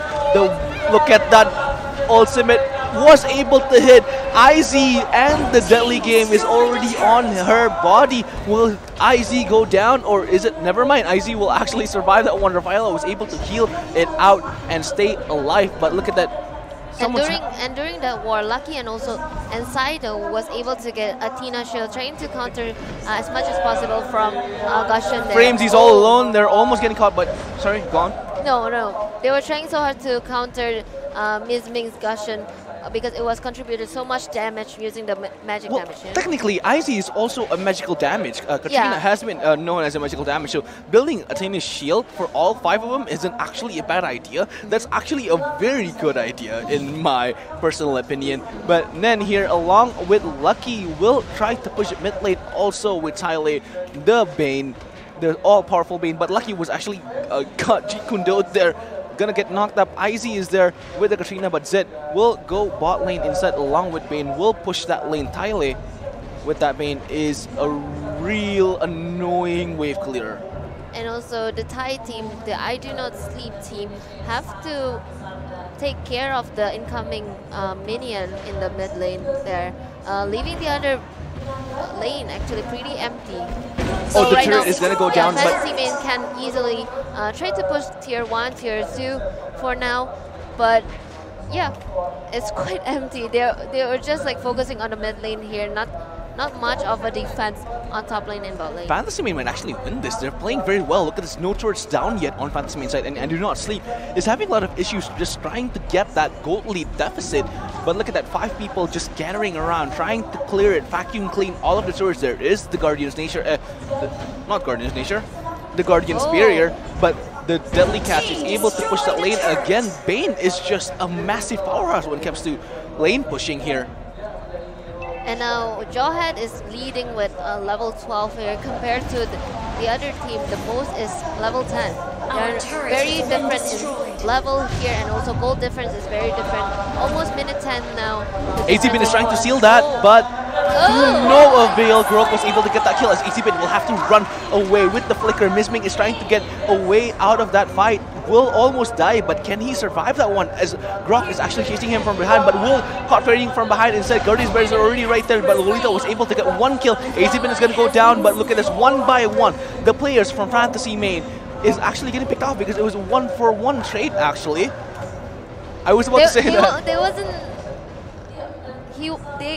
I'm not understanding why IDNS doesn't commit into that war. They were running away because like one of the team member was having a sliver of health, but I don't understand why they left the other 3. Is that a rival from Grok? A rival from Grok? Actually, wow! Grok is bringing a rival. That's super on point right now. And look at that, there is the Guardian's Barrier again, very, very on point, but the Lord is just getting destroyed right now. Martis was able to get 1 kill, picking up 2 kills, 3 kills right now, as Saito with the Lolita is already down, and they're chasing it away from the turret. They're trying to get the first turret down, but to no avail. Oh no, IDONOTSLEEP actually already has 1 turret on bot lane. They're being too hasty right now. 3 man down for Fantasy Main, but nevertheless, IDNS was left with only tier 3 turrets that's separating them from winning and losing. And IDONOTSLEEP here is having a lot of issues trying to push the lanes out because they're actually losing out on the push game. You have Rafaela and Katrina, so it's really hard for you to push.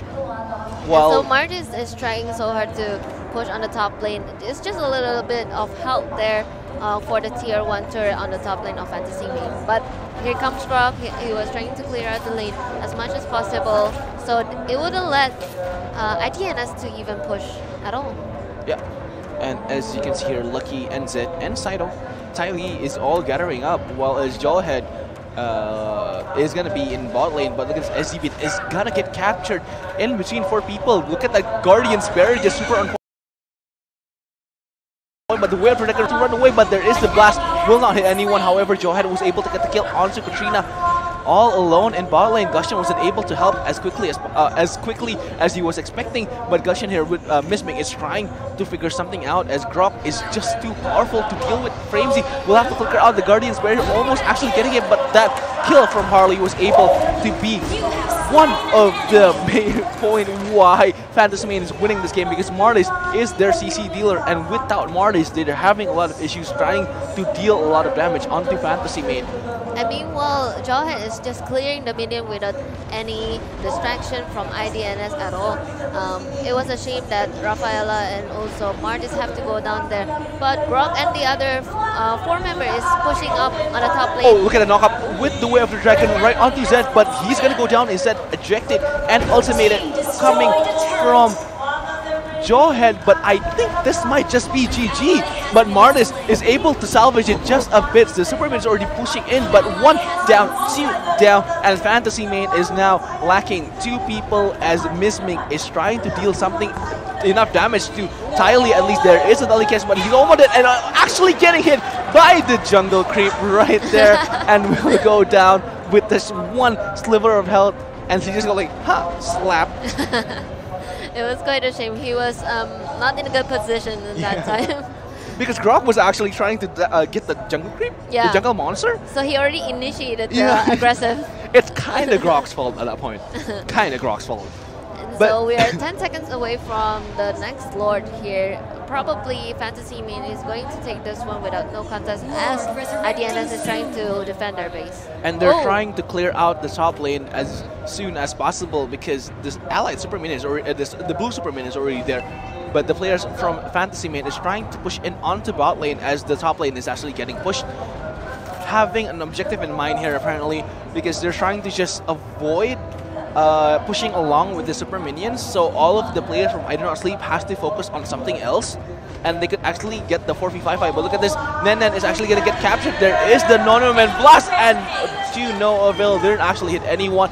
Mismik was able to get one kill there. Nen with the Johet is going to go down. Lucky trying to do something with the power of nature, wasn't able to hit anyone though. Mismik is going to get caught in that Guardian's barrier, but there is enough space for him to run away from mid lane.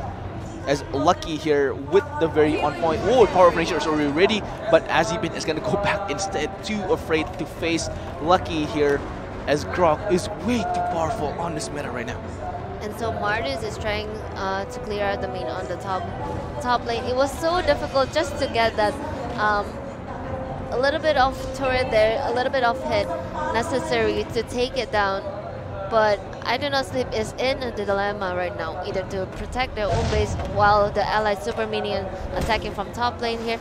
But meanwhile, Fantasy Main is going to attempt to take Lord here, but 4 people now. Oh, the Guardian's Barrier right there, again on point. Lucky is just playing very well with that Guardian's Barrier placement. Azibin will have to run away. The Jit Kundo was able to let him escape, but Izzy here might get captured instead. There is a deadly catch already, but nothing's going to happen there as they're going to back off instead. The Lord is way too valuable right now, but I was about to say that Asaido might actually go down here with the Way of the Dragon right onto him, but he's going to survive just long enough for Izzy to pick up that kill instead, as Lucky here will just stand behind the turret as they are going to do Lord. Zed might be able to do something here because he's dealing actually a lot of damage onto the IDNS team. And so Fantasy Main will not try to contest for it at all with 3 people down here waiting for it to respawn, and they did get it. Even though Fantasy Main has 7 turrets right now, that might just be the game changer for IDONOTSLEEP. IDONOTSLEEP actually masters in playing at a very long and just very neck to neck, yeah, sort of. Not neck to neck, more like a drawn out game, because they're trying to get Izzy just getting fed by farming because he can't get the kills.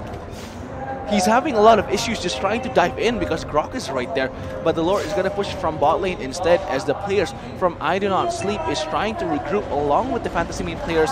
Gonna go top lane instead as the top lane has already been destroyed. It's 2 towers now for IDONOTSLEEP. And of course, as you said, it was absolutely correct. And before that, like, Framesy was playing carry on the yesterday's game, and he was using carry and playing it out a very late game, and then trying to push it, solo carry it. I think that's the second longest game in MSC so far. Yes. And the longest one was, I can't remember. It was over 30 minutes. Yeah, it's getting my mind though. But look at this, there is Azibin with the Way of the Dragon, but deadly game right onto his face as he's gonna have to run away or he's gonna deal way too much damage. But Lucky here is unCCable as he's just trying to deal enough damage with the Power of Nature, but Lord is now all exposed, and look at that Guardian's Barrier. Very on point, was able to force the players from IDONOTSLEEP not being able to push with that Lord as he has to go mid instead, and that is a waste of Lord. And also Lolita has used her ulti there with no one there. They managed to run away from her. And so the mid turret is a bit of a pinch for Fantasy Main now. They have to protect the mid turret here. But IDONOTSLEEP is really roaming there. Jungle stealing buff here and there from top jungle and also bot. Cannot say anything really. In terms of turrets, Fantasy Main does complete most of the objective here, but in terms of KDA, which is also important in this competition, they're doing very well. 14 to 20 at minute 8. IDONOTSLEEP really needs this KDA rating right now, because they're gonna, if they win this one, they're gonna go head to head with RRQ and FOS on that side. But look at that, there is a lot of fights right here as the Way of the Dragon was able to zone someone out, but Lucky is able to save Saido there out of that damage, and Bane was able to kill someone with the Cannon Wave and the Deadly Catch, as you can see. But IZ is gonna get the double kill, and oh, there is the immortality onto Grok. It's going to be super hard, but there is going to be a triple kill, instant triple kill coming from IZ, because IZ is already dealing way too much damage right now. But there is the Jawhead there, and Shadow Blade Slaughter right onto Jawhead, but he won't deal. That Shadow Blade Slaughter won't deal enough damage right onto him. He's going to eject one of the minions though right onto the enemy, as now they're trying to push in from bot lane. There is Immortal Pole and into the Shadow Strike as well, and it's going to be immortality coming from AZ with the Shadow Rush onto the dents of that, as the turret is going to go down, and it's now all alone. Zed, can Zed actually defend this? Because IZ and Framesy is here to win. Can Zed actually get this one? But they have to run away because everyone's responding right now, but it's not going to be the end for Fantasy Main. They're still trying. There is a early game. Zed still has the Poker Check and instantly down there, because the damage from that Poker Check is way too much coming from Harley. And now the respawn time is actually 50 seconds. One final war will initiate, will make someone either a loser or a winner. Yeah, this is gonna be a deciding final war, because if they all get wiped out, they're not gonna have enough time to respawn and defend their base. They're all now down to all of the inner turrets, with one turret on top lane and bot lane down. They both have 7 turrets now, and IDONOTSLEEP has been playing very well in this drawn out style, because now IZ is very fed. And with that damage, he was able to deal a lot of damage into the last... Oh, there's going to be a fight here though. There is the Power of Nature coming from Grok, but have to go away. There is that with the Poker Check, but Grok was able to get the kill onto Fair Ying, as Misming is now responding. Then have to run away as well. There is the Guardian's Barrier, very on point, but there again, another immortality, but IZ will not last onto that immortality, as the players from Fantasy Main will try to contest this lore, but Lucky, look at that, Joe's gonna push on bot lane all alone. This is gonna be another IDONOTSLEEP game, as never mind, there is a recall coming from Net, and he will go down instead. Almost another replay of what FOS. But right now, IDONOTSLEEP was... Oh no! Lucky's actually pushing with the rival! This is the rival meta that I've been talking about, we've been talking about, but never mind. Oh my god! Grok has to push again, and everybody has to respond, because Lucky is now pushing all alone right now. Fantasy Main, can they break their own curse? Because nobody's recalling, everybody's trying to do something, and Lucky will not get enough damage done to die, as that is going to be a win for Fantasy Main. Gonna get ratted out instead. The best base rush ever. Fantasy Main was able to break that curse, and IDONOTSLEEP. Our favorite Rock Guardian, do not fail us. It's still 100% win rate. Oh my god. Ban Grok. Just ban Grok. Okay? It's not a marksman split push. It's not a assassin split push. It's a tank split push. Tank split push. Azibin wasn't able to get that faster, but Lucky was able to stay there. Now, the best part about it was Fantasy Main actually coordinated that when Lucky started pushing, and the players from IDONOTSLEEP wants to recall, they keep charging onto them, so they will fail all of the recalls. But let's not go into tangent, as we're just gonna leave it to the pros on the panelist list. Take it away, guys. Heartbreak, despair, disappointment on one side. On the other side of the stage is joy, cheerfulness, and happiness, whatever you want to call it, two completely polar opposite emotions coming in. But with that win, Fantasy Mains register a win for themselves, and it marks that every team in MSC have won at least one match, and that effectively knocks IDNS out of contention, leaving RRQ and EVOS Esports assuring at least one Indonesian team will make it to tomorrow's Championship Sunday. Here comes the fun part. The storyline for today, for tonight. Oh my god. Vietnam, or Fantasy Main, beat the defending champions of MSC IDNS Thailand. That's a great storyline to bring back home. What a way to end the game as well. It was base race. First it was Chow. Everyone thought it was going to get out of the way. And then suddenly, wait, Grok was in the base instead. And then it was the other way around. It was so close. But at the end of the day, I need to highlight, guys, it was that Grok pick. Literally, the Grok pick won them the game. Yes. Yeah, it's a 100% win for the Grok It's pick. a mistake. Huge mistake. Actually, it was countered because there's a Lolita. If there's no Lolita, they will pick up Marksman in my opinion. As you can see the graphics over here. You can see really quickly that it was a really good game from the Gusion and the Natalia as well, to be fair. And they were doing it. They were coming back, right? But Fantasy Main, they had that adversity in them. They had that resilience in them to come back from it. And what a display to show that across 2 days of gameplay, they have improved so much that they can take down the defending champions of MSC. And you can see that Fantasy Main played through the weaknesses of IDNS. They already have the kills, they have the map for themselves, but then kills are not enough. If I calculated, there's only 7 kills in return. They need to achieve at least 8 or more kills because EVOS versus RQ, that's going to be a huge advantage for them. Yeah, but I think they were trying to end the game. It was just that it was too deep, too they strong. They wanted to go for it because they were afraid they were going to lose anyway. So Correct. they said, at least we win the game, we give ourselves a chance. The main problem was that the Retribution, I think it was from Harley, killed off the last cannon minion. And then there was no chance for them to come back from that because without a minion, it's impossible to push to your Nexus because of the defenses that comes up with it. I don't know. This match is just a lot of drama. Like they tried to come back a couple of times and then suddenly base race. I cannot really think right now. At one point, I just realized that actually the IDNS didn't really recall back when they see Grok is there, but they focus for the other things. I understand about that, but then they have been pressured by the opposite team. The opposite team was just pushing them from the mid lane. They couldn't find the space to recall back. Even they were to recall back as well, they would get trapped, and then that would be end of the game as well. Yeah, they knew that was the last dice, that was the last cigar for them. They wanted to just end the game then and there, but unfortunately the defense coming from Fantasy Main, and you could see what it meant to them, right? When they stood up, they felt that they had progress. They were losing and they were getting stomped, to be fair to them. And finally, to end your tournament run, defeating the defending champions of MSC, that is pretty good, you know. I would take that. Yes, obviously you want to go home champions, but at least there's progression. And when you can go home with progression, it is something. But before that, we really have the player interview with the corner right now. Yo, back again with me, Cornet.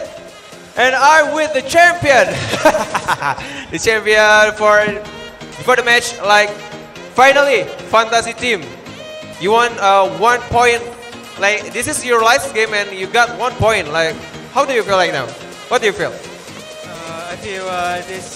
I feel a little happy and confused when we won the champions in last year, and we feel we are very lucky. Yes. Yeah, and this is my first time to show that Grok will play like Hayabusa. Like they did a split push and won the game. Like this is Tang, man. This is Grok, and he won the game. Wow, how did you do that? Because he has been trained to use the tank rods, and he want to performance his ability by use teleport spell. Yes, he want to make different specialists. Yeah. By the way, unfortunately, like Fantasy team cannot join the grand final because they got just 1 point. But by the way, they're still here and will watching the grand final, right? Okay, once again, thank you for your time. Congratulations for your winning. See you at the grand final. Thank you so much. Okay, back to the panelists. I'm Cornet. Thank you.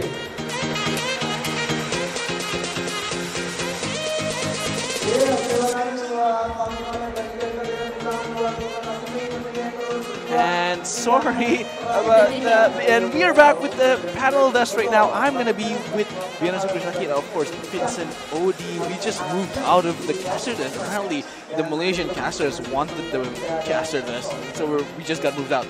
Apparently. we got kicked out. We got kicked out. But maybe, anyway. Maybe we should tell them why they are very adamant into casting this second to last game.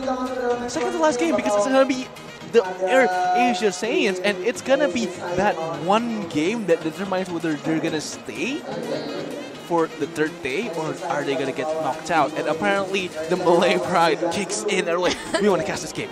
They're like, we want to cast this game. two. Let's switch. Jokes aside though, jokes aside, we're gonna look right at the standings right now. As you can see, Adermain is now with 4-0 digital levels, also with 3-0. Actually will go against AirAsia Science after this. However, if you look at the Group B right now, IDONOTSLEEP and Fantasy Main, I would really call Fantasy Main right now is the savior for all of the Indonesian teams. Because if IDONOTSLEEP wins, RQ and EVOS Esports is going to have a lot of issues because their KDA difference is way too close. Yeah, way too close. Actually, after that, I asked how is the KDA rating goes into these tiebreaks. Or apparently, it's not about only KDA. Okay, there are 3 types. The first is head-to-head, of course. Okay. If there's like a position 2 and position 3, and they have the same score, it's gonna be. Now, see, this is the fun part though, because if RRQ loses that one and makes it a 2-2 with EVOS Esports, and IDONOTSLEEP is there, the head-to-head means that it's going to be a 3-way tiebreak. Yeah, of course. At that point, it's going to be kill difference. Yes. Right? No. After that, the second time is actually time rating first. So they're gonna have use time rating where the wins and minus the lose time, it's the average time of the won the game. Yeah, so it's the quicker you win, actually better, and the longer you lose, it's actually better for you. Oh, so Aerowolf and DDPG has already moved on to the playoff? I don't think so. Because if AirAsia Science, oh no, head-to-head wise. Yeah, head-to-head wise. So if AirAsia Science even win this next game, yeah, because they go 2-2 with Aerowolf, and they already lost to Aerowolf in the first day, in the first game. Yeah.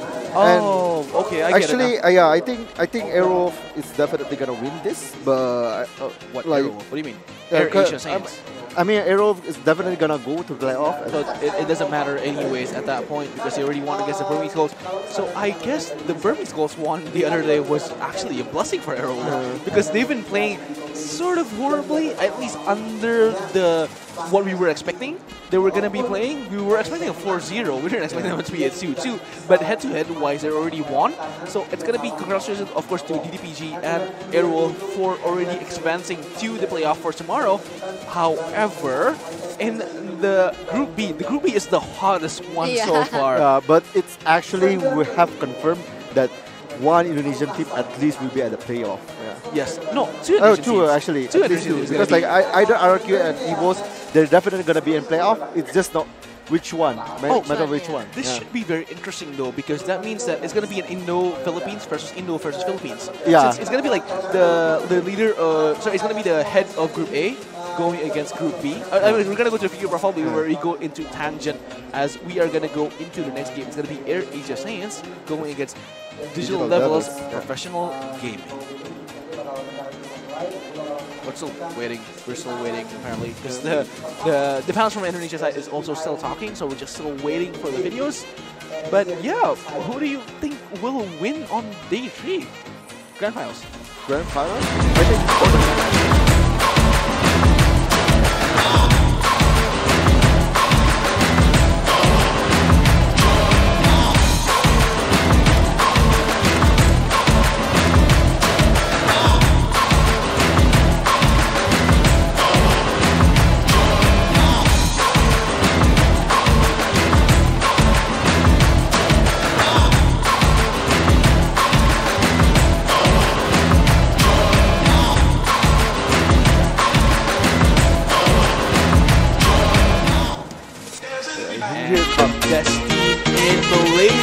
AirAsia Science coming in, and of course, Odie, tell me who they are.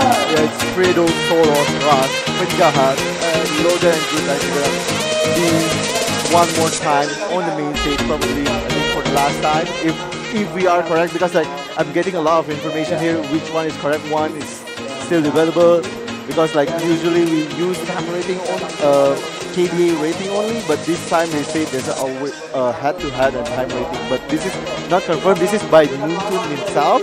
but it's not confirmed by the organizers. Yeah. And this will be the video for the next.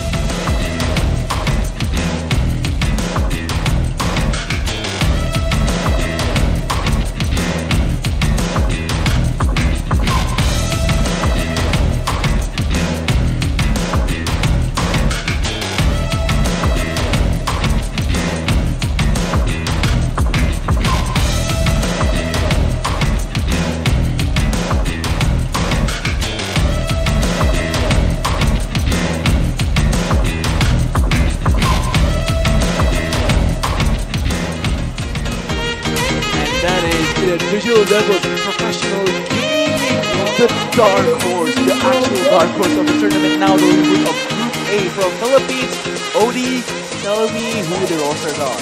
Yeah, it's definitely, I think, the superstar here Pats with the Blubsy, Ison and Furia, who is also there as well. They are actually playing out of their mind for me. I think their tanks is actually very good. I don't know how they actually play it, because like they play very aggressive, but if you see or how they play it, and the KD rating is actually very, very good for them. But of course, actually two teams from the Philippines, ED Gaming, and also Edermain is playing beautifully with This is kind of interesting though, because we've been calling it out as Philippines and Indonesia, the two most competitive scenes. The two most competitive scenes in the Southeast Asia region. Now, it's going to be sure that at least one Indonesia and one Philippines from each group is going to qualify. So that means that it's going to be the leader, it's going to be the number 1 on Group A, going against the number 2 on Group B, and then the number 1 on Group B going to go against the number 2 on Group Yeah, so A. it's going to be a Philippine-Indo semi-finals. So it's going to be like a Philippine-Indo, and that is going to be interesting though, because at that point in time, it can be an all Indonesia finals or all Philippines, Philippines, or it's going to be the Philippines versus Indonesia. Yeah. However, it's going to be super lit. super lit. Yeah, well, for the Indonesian viewers, I think they hope at least one Indonesian is gonna go to the grand finals, because they want to watch Indonesian actually taking the MSC. Because last year it's actually a very, really bad crash for all the Indonesian teams. It's kind of disappointing, honestly. They were playing very but horribly. actually this year they have a lot of chances, and I hear that why is this like we're talking about the Philippine scenes, right? All the Philippines, they say I think they are doing okay. Maybe they are. I think they are good, but they're not that great.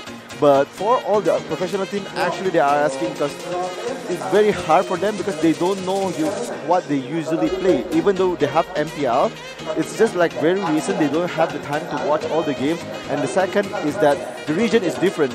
So even if you queue against them, you never knew what they play. So you never see how they play it. Yeah. And interestingly though, talking about these two teams, in particular Digital Devils and Edermain, is that they actually met in the MPL finals. They're the number 1 and number 2 team on the MPL season, MPL Philippines. The fun part is that Digital Devils lost 3-0 in the sweep against Edermain, all of them under 15 minutes. So if you just put that into consideration, these two teams has been awesome. Yeah. But if you see them in the finals, then you kind of expect that it's going to be another 3-0 sweep with Edermain dominating the game. But again, the Indonesian side hasn't really been showing all of their flanks. Aerowolf just started to kind of, what do you call it, get away as of this today. And the RQ and FOS team is only showing their prowess as of recently. So talking just about that, I really want to see who's the better region. Is it the Philippines or the infamous Indonesians? Famous Indonesian. I don't know. I think still Indonesia maybe have the better edge. That's why they can still win, even though they don't know how the opponents play. Especially in this game, I think the Digital Devils against AirAsia Saiyan. I think Digital Devils really, we can see that it's getting harder each game for them to actually win. And this is the last game. Everybody already knows how they play, especially tomorrow. I think all the Indonesian at least know how the Philippines is gonna draft. Yeah. I really was hoping actually for Iron's pass to proceed to the playoff, and just make it like a very fun tiebreak for us to just like wait who's gonna be winning and wait for all of those Facebook posts. But apparently we're gonna have the. Actually, I really want to talk about that. Like IDNS last draft is. I don't know what is that. It's very questionable. It's questionable at the best, you know. Because the nicest way to put it. Because they know if they win 2-2, at least they get a tiebreak, right? So you don't want to risk it. But this is like on the last game they said, maybe I shouldn't ban Grok. Maybe I should pick this Karina. You know, it's like it's very weird. I know you're trying something new. But I think you should still have something old inside. It's not like whole new things. Something tangible, you know, like something that can actually work. It just felt like you were just trying to, hey, let's just try something new and hope it works. And it didn't, because Fantasy Mane has been going 0-3 until that point, which you're like, okay, we're just gonna give you Grok, the 100% God Grok win rate, and let you pick it. So maybe they were like, maybe you can break that curse. Apparently, no. Grok is banned for a reason, and that reason is because the goddess of fortune from every religion back from before BC. But the thing is, the Grok for me is not like the 100% reason why they win. I think it's actually the draft where they got 2 tanks and 2 fighters. Like the Bane Jawhead, they also got it. So that's crazy combo. Like, let's just be honest here. The 100% win rate on Grok is undeniable. Yeah, I mean, when you let Grok free, it just feels like the goddess of fortune is going to be on you wherever your side is on. And if you're on the blue side, lucky for you, get that Grok, win the game, break that ice for you, so you don't have to go. I mean, they're trying so hard to like try, as you said, like try something new. But I mean, if you want to try to come up with a new lineup, trying new heroes or something like that, I think it's a little bit too late if you started like at match 18 now out of the 24 matches that we have, including the finals and the semi-finals as well. But yeah, I mean, I feel like IDONOTSLEEP could have done better. They won the one game with a marksman, and they just stopped picking marksmen. I was like, hey, marksman works for you guys. Why are you just changing it every time? Because nobody... Oh, wait. Was there another LOL topic on that last game? What? Oh, yeah. I get it now. The lolly topic is just annoying for me. Yeah, the Lolita is actually... I don't know why. The second day, everyone you actually pick Lolita all the time. And so we're just going to start with the pick and ban phase between AirAsia, Saiyan, and also DD Professional Gaming from the Philippines here. What I don't understand from the Rebo Gaming is that why is their name PG? Which only means Professional Gaming. Why don't they call it DD? I think it's because like the digital levels is not their only sponsors, because like they also have brand esports. I think that's a really big organization in Philippines. I don't know why, because like if you can see it on their jacket, it actually says brand esports. Anyways, we're gonna see the banner pick right now. AirAsia Science has already banned Hayabusa, but then there is another Grok ban. The Playing it safe. Yeah, of course. always, all the time. 100% winner on Grok is never a good idea. And probably, I was thinking, probably they want to eliminate the surprise factor, which is Selena. Because they don't know how they play. AirAsia Saiyans have played Selena before. Yeah, but also I think the Philippines scene, they actually hide the Selena Australia, but no, Cho is actually banned for the first time, I see. Yeah, because Digital Devils Professional Gaming has a really good Cho. Yeah. And Cho has been buffed with the marksman buff, so I think banning Cho is actually a good idea, just getting that one tank out of the lane, and I think AirAsia Science can just... Oh, maybe they want to try to play the marksman meta. Because again, AirAsia Science has nothing to lose here. Well, they have $2,000. That is true. My bad. I would take the $2,000. Sure, why not? They have 2,000. Yeah, I thought Hellcat gonna get loose and then AirAsia Saiyan gonna pick it, but Carry, not, and please carry. Come on, carry. Oh my God, is that your first pick carry though? Yes, carry. Let's go carry. Let's go carry. AirAsia Science. I love now. No, definitely not. I think if you want carry, you can last pick it, because like the opponent doesn't really feel that's a priority. Yeah, you want a priority first. You want like the Bane, Jawhead, Martis, something like that, so you can confirm first, and the opponent definitely gonna pick things like Gushon. Lancelot. Yeah, Gushon, Jawhead Jawhead. probably gonna be the combo. I think DDPG wants to keep that 4-0 just onto them, just to make sure that, okay, we're actually equal with the Aider main from the Group B anyways. But it's going to be Jawhead and Gushon, of really two meta picks right now. Mart is also first pick by AirAsia Science. I'm still thinking that AirAsia Science might actually go for a marksman instead. But is that is Akaya. Still hovering those on Akaya right now. Might go Bane. Hurricane Dance and the Deadly Catch is really, really powerful. Lancelot as well. It's a pretty good lineup right now for AirAsia Science. So a lot of damage for AirAsia Science and one Akai to pin them down at the exact same spot that they want it to be. So Martis could line them up and then just using the ultimate. Tell me something, OD. Is it, do you go like all three? Wait, hold on. So if the tiebreaker, never mind, we're just going to discuss it later on. But Kaya and Fanny is going to get picked instead by DDPG.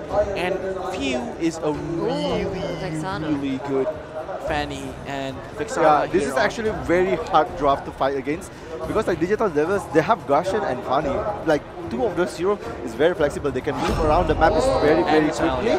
And AirAsia Saiyan actually going the distance here with the Natalia and Vexana pick. This is a very weird last game pick. Natalia is actually a 0% win rate, right? Remind me. Of course, she's gonna pick once by Aerowolf, and it goes wrong so hard. And Hylos is gonna get picked here. 3 tanks onto DDPG. Only Gushon and Fanny. I think they're really confident with that Fanny and Gushon. Probably the Kaya, they're gonna make it into a full build, full support CDR. But before we go any further, let's call predictions. Who are you betting on? Vienna. DDPG. You? I think DDPG take this. I'm just gonna go AirAsia Science, but we're gonna leave it to our Malaysian casters. Take it away, boys. Thank you so much, guys. We are super excited. My name is Kemal, his name is KBC Sensei, and this is AirAsia's Last Dance Malaysia. I hope you're tuning in, because this is where it's at. And you know the fun part about this? I promise everyone that I'll cast everybody's games. AirAsia Science, this is the game that I only cast for them. Ooh. Now, fun fact, every game I cast about AirAsia Science, they've lost so far. And now, they need to win this game.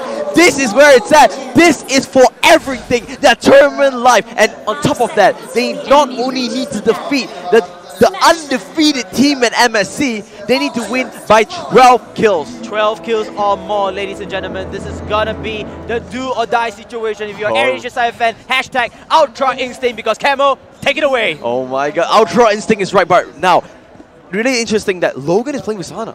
Yeah. Normally, he's the tank player. Gripex is playing the tank instead. Now, if you look at the lineup, they're playing super aggressive. They want as many kills as possible. Remember, this is their plan. They have the Vexana, who traditionally just does so much damage. And the Natalia as well. The other signature pick from Logan, as from Solos. Looks like AirAsia Science playing a bit aggressive in the early save. The kills is what they're after. The aggression is there. And then immediately, 2-ban dunk! 2 for 0 straight away. Kicks off AirAsia Science game. And Fanny was a little bit too late over that overboard to help out and follow up for that damage. But then it was a little bit too much contestation. It was out of the rotation.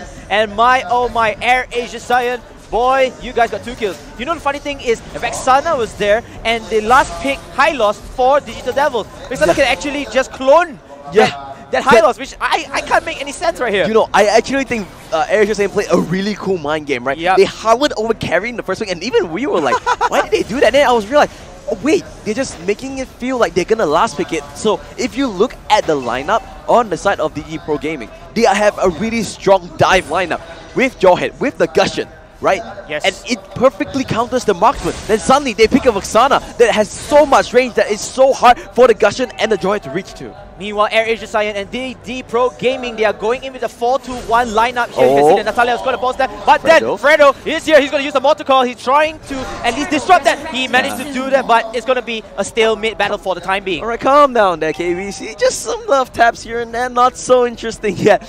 They need the ultimates, no matter what. Look at that. Archive Solos already have cold-blooded strangling, so at least they have that. But they need Gripex's Hurricane Knights as well as Logan's ultimate there with the ghost of Jahat Jahat. trying to run away. Careful, careful. Careful, Remember, every death matter, every kill matter. Oh, bottom lane though, there was a fight on the side of Natalia. Solos is there, but we are focusing on this. Oh my god, everything. They're going for the two-man mortal coil. They're going for the kills. They get double kill, and they want more. Rasana will go down, but looks like Gushan will pay for his life. Pew will run away, but that's 3 more kills on the side of AirAsia Saiyan. And Fanny surviving that outcome over here as AirAsia Saiyan takes away the turtle from the Lancelot. Fanny trying to run away. She doesn't want any more trouble. Should be fine. He should be fine. He's in his base. He's in his base. Yes, indeed. And every single move right here is a cut. As you can see, the wall dust comes in already. Alfredo pushing in, trying to disrupt that high loss, man. I am not so sure what's going on, but then they were going to stop for the time being. I'm not sure. I'm not so sure what's going on. That's a good way to put it because I don't know what's going on as well. They need to calm down here. They have the advantage. They're doing what they need to do. They have a 4Q advantage. Remember, 12 is the magic number. They need to win and get 12 kills. They might get another one. Mortal Coil onto Yakko. The curse, the curse scepter, the charm scepter did not land, so the fear did not get applied as well. Meanwhile, Solos with his primary hero, I would say, with that Natalia, and it looks like Tet managed to find Solos perhaps over here as they will back down and they will take that crab. Yeah, it should be okay. The river crab does get taken away. So as you're saying, going back to farming, remember they need this win. They need to make sure their cores are fed. Solos with that claw dash will make quick work of that jungle creep and immediately going back to farming. Oh, meanwhile, careful though. It looks like Solos will get dived on and that's a kill going on to DD Pro Gaming. And a good dive in coming in for Digital Devils. They know that they have Jawhead's ultimate, can just rush in there and get a quick kill before falling back with not taking the turret damage in their hands. Meanwhile, at the top lane, we did see there was a side engagement coming in from Lancelot, but he will fall back as Jahat. He wants to regroup. This is the strategy, Matthew. This is the strategy that they want to, converge together 4-1, play it as a mobile area because they want to get as many wars and many kills like you just mentioned. Yeah, Fanny is there. He needs to be careful because if Gripex jumps onto Fanny, uses the Hurricane Knights to lock her out, that would spell the end of it. But looks like Fanny is playing smart. Just gonna go back. Ooh, he's still hanging around there in that brush. Meanwhile, top lane Jahat. Ooh, the sword spike is onto him, but it looks like the Shinania will not go onto him. There's no BS over there as the mid lane, you can see that the rest of DD Pro Gaming will be rotating and trying to get this turtle. Oh! Solo kill there, and that's what AirAsia Saiyan needs. They need Fredo feeling confident, feeling good. They need every single member just playing on top of their games. Despite getting the kill, it looks like the turret from the top lane of AirAsia Saiyan is going to fall down real soon. This is still a health, but then Gripex coming in with Lancelot, Vexana as well. That was a good stun. Tet managed to stun Gripex in mid-jump, so he couldn't use the ultimate onto Gushan to lock him up. But this means that the turtle will go over to AirAsia Saiyan, and that's what they want. Get control of this game so that they can do whatever they want. They can drag it out, get more kills. However, Digital Devils Professional Gaming, it seems like they're going to concede for this turtle push as now they already have 2 turtles. Correct me if I'm wrong, Matthew. 2 turtles is the right number, and 12, once again, I want to remind everyone, is the lucky number for AirAsia Saiyan. Solos going to clear this wave with his ultimate. Remember, Solos, he's really good. He picks up the Berserker's Fury. Now, I've seen this a lot where players from Natalia, they pick 2 or 3 Berserker's Fury because it does so well. It just stacks so phenomenally for Natalia. The critical rate is really high and they really need all these items if they want to get quick kills from here. It looks like there would be a roaming structure and AirAsia Saiyan, you guys are bad boys here. Oh, it looks like they're just going to proxy the wave so that they need to try and at least control the map. Meanwhile, Jahat getting caught out again, uses the Phantom Execution just to run away there. That's all fine. Jahat needs to make sure he doesn't give away any silly kills because every kill matters. I know I'm saying that a lot, but this is the fact. Here's the fun part. If Punjab keeps on going on, he will be one of the core main levels here as Phew! He's going to Phew Wee flying out over there with a fat knee and he will hide in the bushes. Meanwhile, Solos will go back as well to take away that Slayer or Reaper, my bad, over here. The Reaper will get taken away from Solos. Solos actually playing a really good game. Finally not on that Fanny, playing another one. Looks like in the bottom lane, there was a little bit of a engagement, but nothing much has happened. Just teasing one around, you know what I'm saying? Just teasing either one on one. Just to give everyone a quick note, the Lord will be spawning on the north side. Yes. So that's what you need to look out for. Team fights, team fights, team fights. And AirAsia Saiyan need at least 9 more kills in their bag for the kill difference as well. And it looks like they're doing really fine in the early game, but we have to see the mid game how Archive. it works. You can see that the fight, and the monster Q goes on to the Martis. Not really sure. Fredo, he's still hungry. He wants more blood. He sees the Kaya. There goes the two-man Monocall. He will get the Kaya. He will get the double kill. And most probably, Ares the Saiyan will get the turret. And this is a very quick kill and a decimate ulti onto Martis. Martis right now is really confident at his highest peak. 2 turrets at the same time. AirAsia Saiyan is feeling it. This is where they are at the momentum. Few trying to do what he can, but the damage from Bajahat is just ridiculous. And ladies and gentlemen, AirAsia Saiyan fans out there, it seems like Ultra Instinct is back. But then DDPG, they are undefeated again, Matthew. They are 3-0 in this Group A. They are 3-0 in this Group A, and they have already qualified. No matter what happens, they will go through. It's all on AirAsia Saiyan. They are the ones to play for everything. And now Greenpex uses the Hurricane Dust. What can he do? But he's not really finding any targets at all. Meanwhile, Yakao, he does stun up Penjahat. The ejector will not hit, but another turret, the mid lane turret, will go down. AirAsia Saiyan taking down all these turrets. It will be really important because this means they can control the map and they can get the kills that they need. The recent item obtained will be D, aka Kaya. He will have the Dominant Eyes to increase the MP flow within his options, and he's able to support the team really well from there. Unfortunately, they are turtling around there. They are shivered in fear as Team DDPG. They have to go right now. They have to strike in the hearts like what they are doing. They're doing the same thing as AirAsia Saiyan, but it's much more, you know, it's less sloppier than previous teams. Yeah. Oh, but now Kaya needs to be careful. D is there. Fredo, he's looking in the sides, but Solos himself is in this brush. He wants a kill. He wants to go for it. Meanwhile, top lane, they get another turret. AirAsia just controlling the map all over. Natalia did try to actually 1v2 there, but not gonna happen there. Solos, I don't think he should take this 1v2. It's a very grave mistake. You know, the tanks are there. Jawhead can even deal damage as well. He's a smart guy. He knows what to do, and he's just gonna disrupt them and go back into base. Yeah, looks like things have calmed down a little bit. AirAsia Saiyan playing as clean as they can, harnessing all their experience. And now, Fredo gets caught, but he's the Martin. He's actually pretty tanky. It's actually pretty hard to kill him. Now, there goes the Monaco. There goes the Thunder Pounder, but no Hurricane Dance just yet. Breepax will hold on to it. No fight will happen. Even DDPG doing it so well, they still don't have their jungle. They still have a disruption in their economy. So the micro game right now for DDPG is very critical. And AirAsia Saiyan, they're just controlling maps like no other business. They really want this. You can see how much they want in their eyes, in their play. The flawless execution. They will get another turret. Meanwhile, Fredo does get Divine Judgment. He will get pulled back. But now, looks like Natalia will go with the flank position. But it is not enough. Fanny is there. Then goes to Greenpax. He does use his 1,000 pounder to just jump into the back line, but no target was keen there. He's looking for that perfect engagement. So far, not there. You want to keep the tension of the jungle creeps of DDPG. Oh, Fanny! He gets mono corner! He gets stunned up! He does use the steel cable, but he's kind of stuck away. He will be able to walk away. That is pretty close because if you kill the Fanny, you control the whole map. Yes. Meanwhile, Solos, he's hunting. He wants to make sure that this Jawhead is all alone.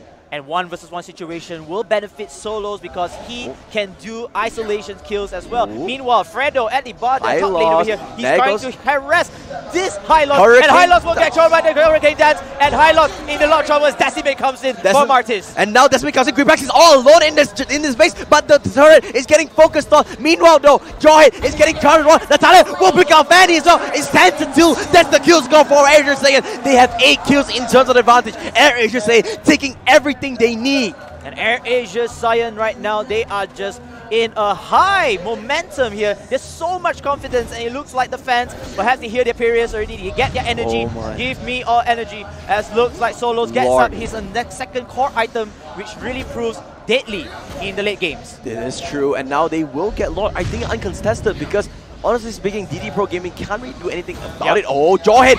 That's a freebie!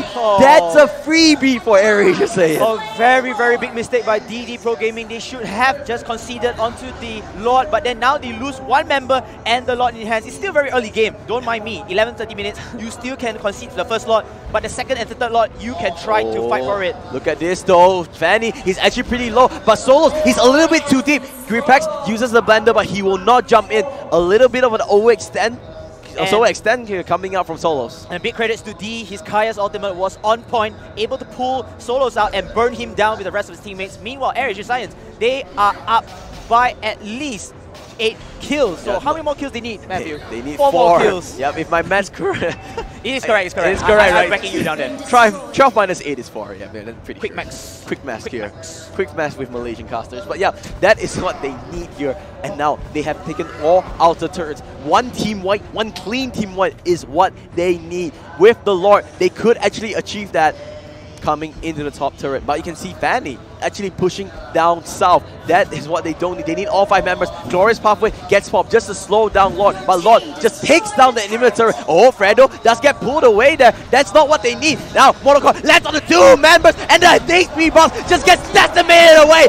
Baron just saying, taking control. But here comes Fanny. What can he do in that team fight? He's trying to back off. Looks like every one of AirAsia saying will just disengage. And this is a very smart move. They don't really need to overcommit. They know that they need kills. They don't need to concede to deaths. And this is what they should do. Ladies and gentlemen, AirAsia Saiyan, holy moly, mamma mia, this is the game to watch. This is definitely a game to watch. 10 kills is the differential. Remember, 12, 2 more kills away. They want to assure it. You know, if I'm AirAsia Saiyan, I'm not going for 12 kills. I want 15 to just give that insurance policy. Correct. To make sure that, you know, even if I die 1 at the end of it, I won't lose. Yes, indeed. Well, for DDPG, I have no sure why their mojo coming or just gone ahead. They don't look like the same team that has beaten 3 teams ago. Yep.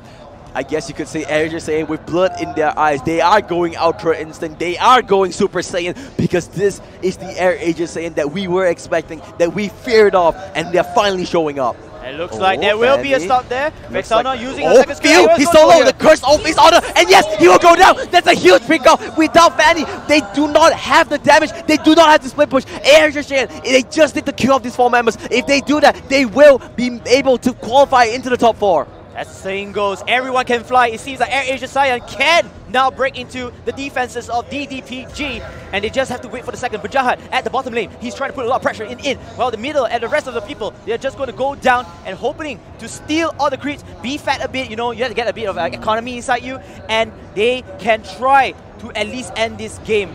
Yeah, but Solos here just taking out the Reaper buff, so everything, they have everything they need equipped to win this game.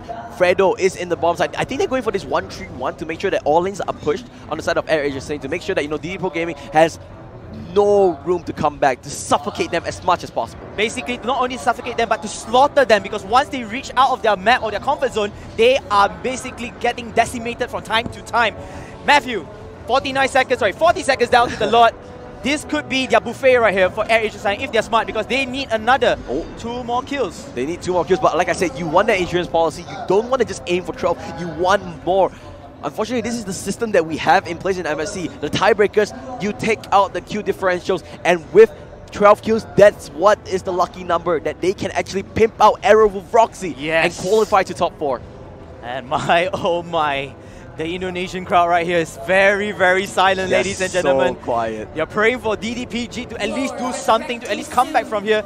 But my goodness, AirAsia Science, they are Super Science right now. They are indeed Super Saiyan. The Lord has finally spawned, so I think Solos would basically solo it. Meanwhile, Fanny is out in the map here. Oh, uses a steel cable. He's trying to scout things out. He's trying to see where is AirAsia Saiyan. Looks like it's to no avail. He's just going to recall back. Oh, they're baiting Lord AirAsia Saiyan. They're so smart. They're waiting. And now they see it. This could be the fight they want to go for. Greenbacks is there. There goes the Hurricane Nuts. They will come out. The curse is onto it. They will not get the kill. The flicker is there. Meanwhile, Natalia, they take out Fanny. That's a huge kill. That's 1 kill in the name of AirAsia Saiyan already. 15 to 3 the Q score. Now, we have hit that lucky number 12. They just need to win the game now. And this is lucky number 12, ladies and gentlemen. Unfortunately for Few, he has to go down with a long cooldown time, only leaving Dysena, which is Gushen, in order to take this one, or at least to defend for the base. Meanwhile, Natalia has taken the Lord. Ladies and gentlemen, the second Lord is in play, and it seems like this is the final move, Matthew. This is the final move. They are happy. This is exactly what they need. They are going to do the impossible, something that seemed just unthinkable. Beat the undefeated team in the group with 12 kills. With 12 kills. That is so ridiculously hard. And now they are doing it. Lord will be marching to the top side. Look at it. Double immortality. They do not want to die. They know how important these deaths are. And yes, they don't want to die. They want to continue fighting onwards. Even if they die, they can come back and resurrect with a little health to run back away, can continue on to defend for the game itself. They can stand the game length without any penalties. Remember though, DD Pro Gaming, they just need kills. They don't really need to win this game, but in order for Aerowolf to advance, they need about Mafedi. He gets picked up by the Souls again, and now Joy, he knocks back the Vexana. That's the main pick. Now Greencrax is there. 2-man monocore. Greencrax uses the Hurricane Dust. They want to end this game. They just want a clean sweep. They just want a team boy. Gushin goes down. That's the dejector, but it's just not enough. Gushin will finally go down, and now everyone is just waiting. They want to end the game, and Aaron just saying they are actually gonna qualify into the Final Four, and oh my god, they actually did it! AirAsia Saiyan! Science! Finally the Ultra Instinct, ladies and gentlemen, this is your Malaysia champion! Talk about a Cinderella story. Talk about an impossible task. Talk about an uphill battle to climb, because everything was there. AirAsia needed to dig deep, needed to find a way to come back from it. The odds were against them, the crowd were against them, but they did it, and they will qualify into the semifinals. And here's the thing, semifinals, that is the key word right here. They have kicked out the #1 team in Indonesia, Aerowolf Roxy. And now the Indonesian fans, they're quiet, they're silent. They're silent, They're except for both of us. even the Indonesian casters, they're stunned. They don't believe it. They don't believe it. You know what? Let's just pass it to them and let them do the analysis. In the meantime, we gotta chill back a bit. Oh, just not yet, baby. Oh, okay. There you They go. seem really happy about that win. They seem really happy. I could see his nerve just popping out of his forehead. You're too crazy. Yeah, because with that win, they actually stand a chance. Because we really don't know what the verdict gonna be, but at least it's gonna be a 2-2 for a